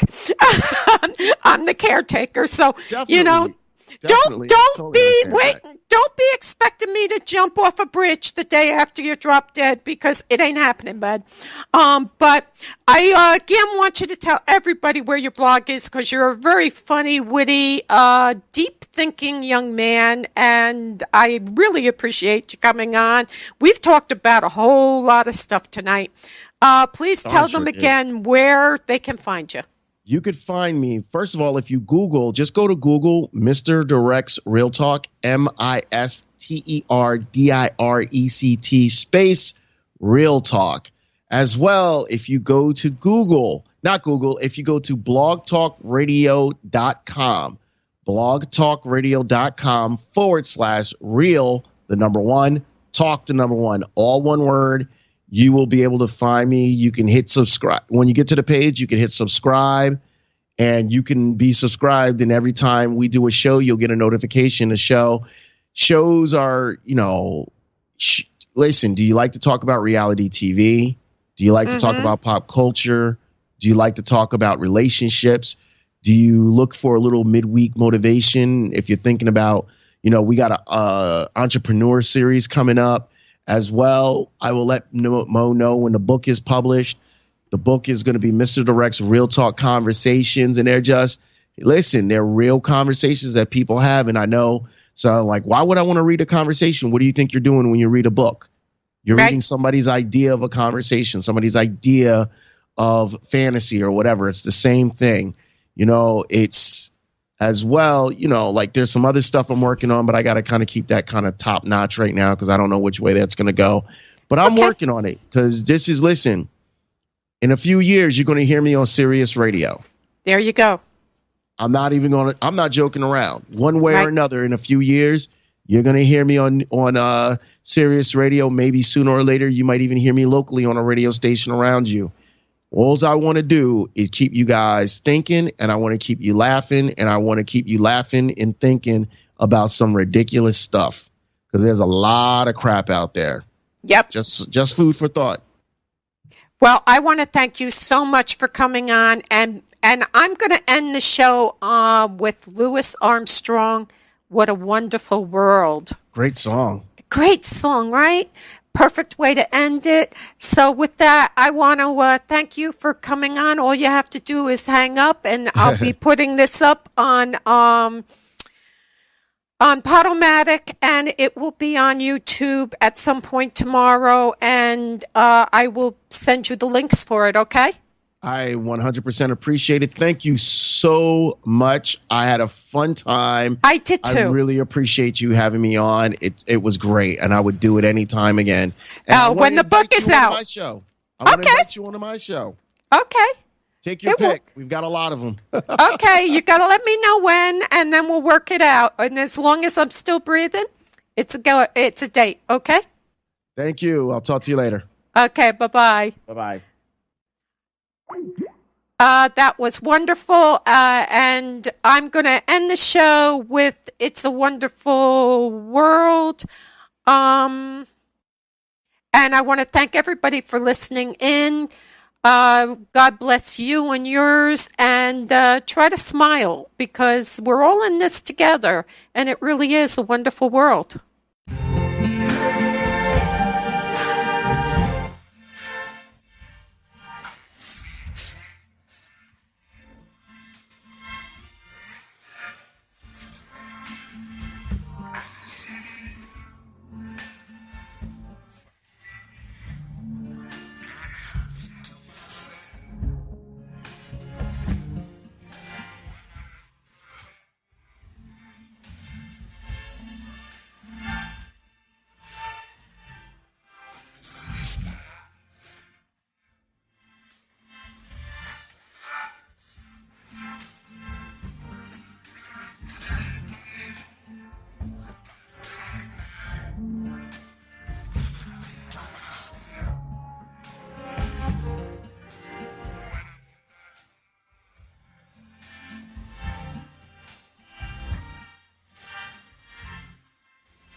Wide Web. DreamStreamRadio.com. Where over the rainbow birds fly.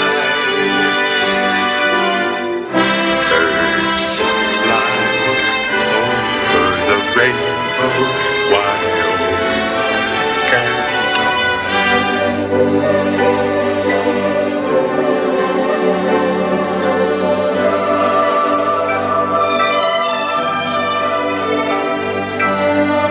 Thank you for visiting me at my lair. And God bless you and yours.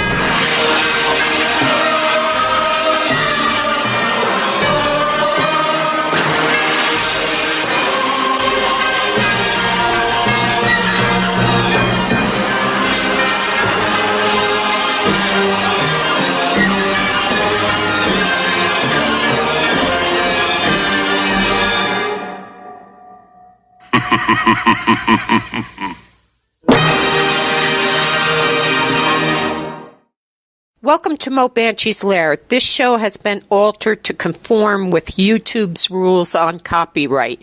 The music has been removed in some of the commercials. I hope you enjoy it, and God bless you and yours.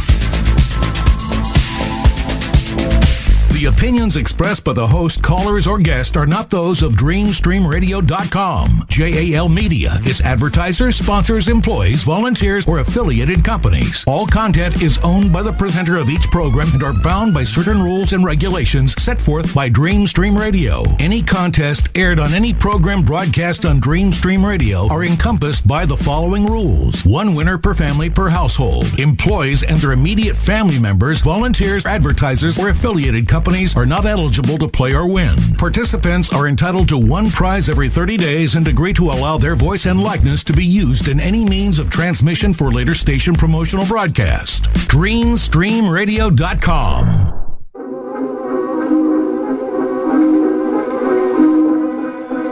Toto? I have a feeling we're not in Kansas anymore. Welcome to Mo Banshee's Lair, rockin' you. On Dreamstream Radio. Can you hear me now? Yeah, it's still breaking up, but I can hear you a little bit better now. Okay, hang on.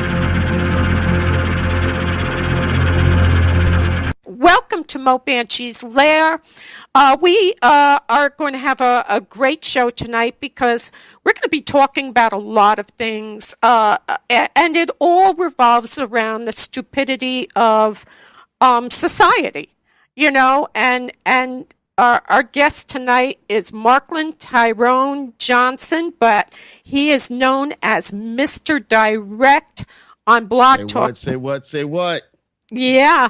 Welcome to my lair. Thank you very much. Appreciate it. It's always a pleasure when you get invited somewhere and people want to interview you.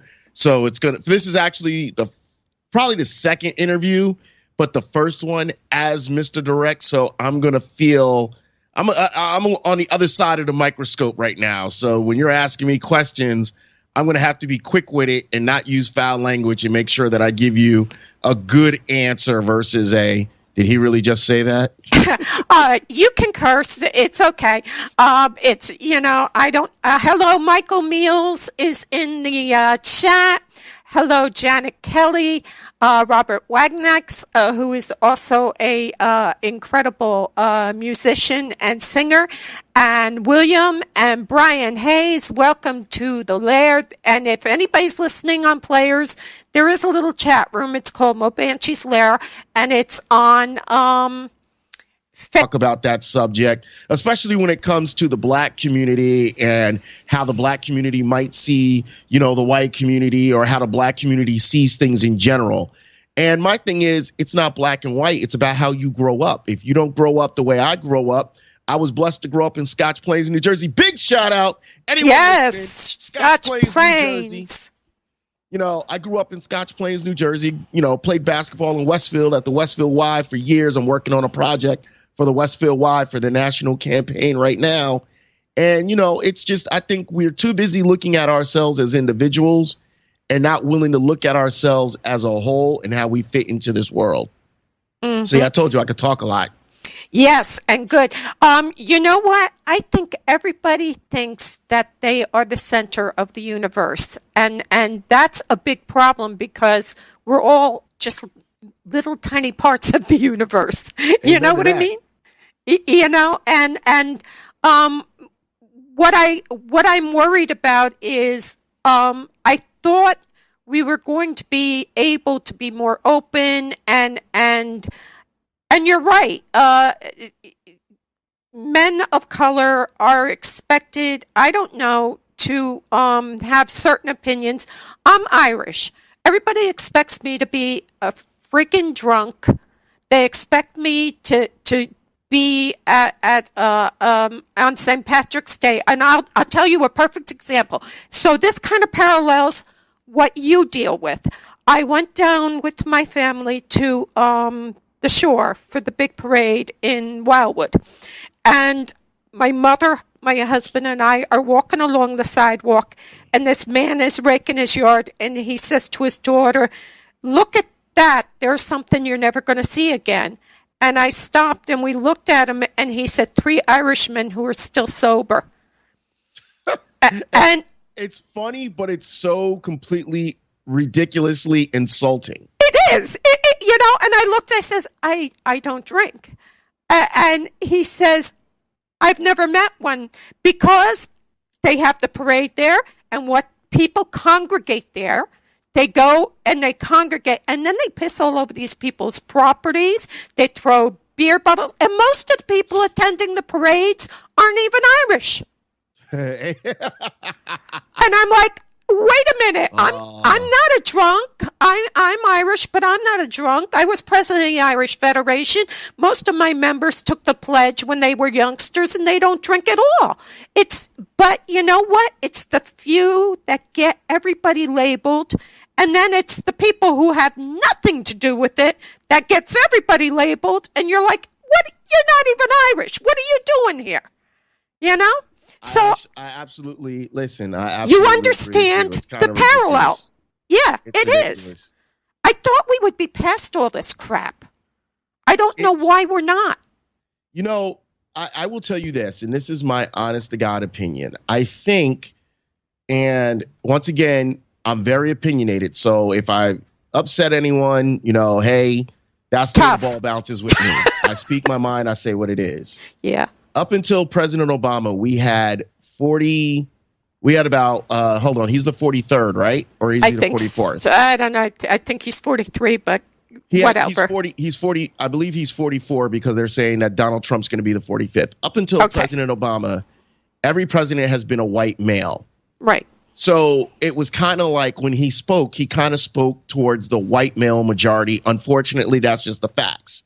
They would ask him limited questions about the black community. Like, it's amazing to me. I was just in a discussion with someone earlier today, and I had to point this out to him. He has yet to reply to me. I said, did you notice that since President Obama has been elected, they ask him about every local issue that happens? Going back to Michael Brown, going back to Trayvon Martin. When we had our previous white president since civil rights was passed, they never asked the president about local stupid stuff that even if it was newsworthy, they didn't. But because he's the first black president, hey, you know, this black kid got killed. What do you think about it? He had to hold a press conference to see, and the whole world was watching. What was he going to say? Was he going to say, I relate to the black kid, or was he going to say, well, we need to wait until all the facts come out? And then when people jumped on him to say, hey, Trayvon Martin could have been my son, everyone was like, that's racist. That wasn't his son. And it was like, no, if you're a black person, for years, you've always had this fear of police in general, whether deserved or not, you had a fear of police. Yep. So when he spoke, people were not ready to deal with the voice of a man in power who they never thought would be in power now actually saying out loud, like, listen, I feel for this because as a black man, I can relate to what is going on. America was not ready for a person of power to say that. It was a giant setup. It's a giant setup. He's a wonderful guy. And the problem is because he happens to be a man of color, and there, right there, is a huge problem because we came in Ellis Island and we lived my parents walked 50 feet into Elizabeth, New Jersey, and said it's raining. They've got roses. This is good. This is as far as they went. You know what I'm saying? And that's how most of us got here. Okay, we're newbies, even by Irish standards, because we came in the 30s. So we're newbies. We're none of my family was here before 11. Maybe one of the distant uncles something got here. But the Facebook, and if you knock on the door, hopefully somebody will let you in. And I'm going to ask somebody, and Michael, can you let me know if you can hear well? That's what I need to know, if somebody can hear it well and everything is working, because it's telling me everything's working. You are a blog talk DJ host. Please tell our listeners a little bit about yourself. Oh, man, like, I don't know how to talk about myself. I don't like to talk about myself, really. But Neither since do you're I. asking me to anyway, here's your man, Mr. Direct. This is what I do. A long time ago, somebody told me to shut up. Nobody wanted to hear my insanity. And I'm a very diverse person. I like to talk about a lot of various things, relationships, politics, social, pop culture, sports, you name it, a little bit of finance, you name it, I'll talk about it. Home repair, auto repair, what little I know, I'm willing to talk about it, because at the end of the day, we're all complicated people. End of the day, I went to Blog Talk Radio, which I am celebrating 3 years in January, just celebrated 3 years, over 20,000 listens. So I'm very appreciative for that. I've got a partner in crime, Mr. Finesse. He likes to say Mr. Finesse. I just like to say Mr. Direct. I don't need to sing my name, but he likes to sing his name for some reason. Whatever floats your boat. He doesn't have a voice to sing his name. I don't know why he does it. But anyway, together what we have is called Real People, Real Conversation, Real Talk. It's a host of different shows where we talk about different things. And basically what we do is try to get people just to be themselves and not give us contrived answers. For instance, My Sunday show is pop culture, but it's more of a political and the dumb things that we find, like interesting articles we find on the internet, mainly on Facebook, stuff like that. We do stuff like that. I had an interesting conversation this Sunday about racism. If you go to blogtalkradio.com/real1talk1, that's blogtalkradio.com/real1 talk one word, you should be able to see that as well. If you look for me on Facebook, look up Mr. Direct Just Real, MisterDirect space just JUSREAL, one word, Mr. Direct Just Real. Or if you're not sure, you could always look for me underneath the hashtag Real1Talk1. Trust me when I tell you, you're going to be able to find a lot of the stuff I've done. And I stay busy. As Mo, Gail, I'm supposed to call you Mo, correct, Mo? You can call me anything you want. Oh, that kind of sounds sexy. I like the way you say that. Not many women say that to me. But anyway, yes, I as you see, as Mo sees, I'm usually busy. I'm a very opinionated character. And I will say this, and it's not meant offensively.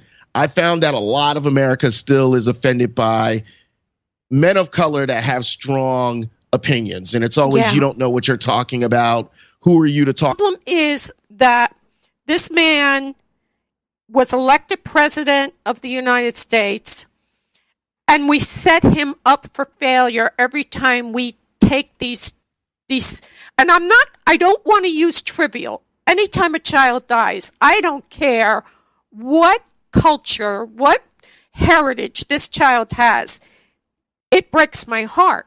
Children should not die, okay? But it's not really the president's job to comment on every death of a child. Exactly. Exactly. And not to interrupt you. Go ahead. Not to interrupt you, but that was one of, when I speak to people and they say to me, well, he shouldn't have made any comment. He should have just said, we got to wait till the facts to come out. You don't understand. He was damned if he do, damned if he didn't. Yep. If he said nothing, he alienates the whole black community, which did help him get into office by saying, dude, you just need to shut the hell. Basically, that's the way previous presidents have done. He's trying to show humanity towards everyone. Mm-hmm. And I'm going to say this once again, it's going to offend people. I don't care. President Obama is a highly intelligent individual. Yes, he is. And I think a lot of America still has a problem with highly we can run. Listen, as an African American, let me tell you, I can run, I can dance, I can sing, I can tell jokes, I can act for you to some degree, and it's acceptable. But when you start seeing them in position, a lot of people, when they start seeing them in positions of power, they don't know what to do, because now here's somebody that has more influence. Mm-hmm. Here's somebody that doesn't look like me, has more influence. And the problem is, yes, we're 50 years removed from the civil rights, but you still have people alive that did not want civil rights to happen. You still have people alive that did not even want to see black kids and white kids in school together. These people are still talking to their kids, still talking to their grandkids, still talking to their great-grandkids. It's not something that just wiped away because, hey, we passed the law. And these are the scary, nasty truths that people of color have to deal with. Now, a lot of people say they're not racist. No, but majority of Americans, white, black, Asian, Indian, whatever you are, you're prejudiced. I'm very prejudiced against morons. Yes. But do you remember when the Indians first came into the country? Like when we started first getting an influx of Indians, right? Mm-hmm. We all hated Indians. We all had something to say about Indians because we weren't used to it. I have to admit, I'm like that. It didn't change until I got older and I realized I hate it when people judge me. So why am I judging them? But you want to know something? If I go do something and something happens, I've got a Jew joke, I've got an Indian joke, I've got an Asian person joke.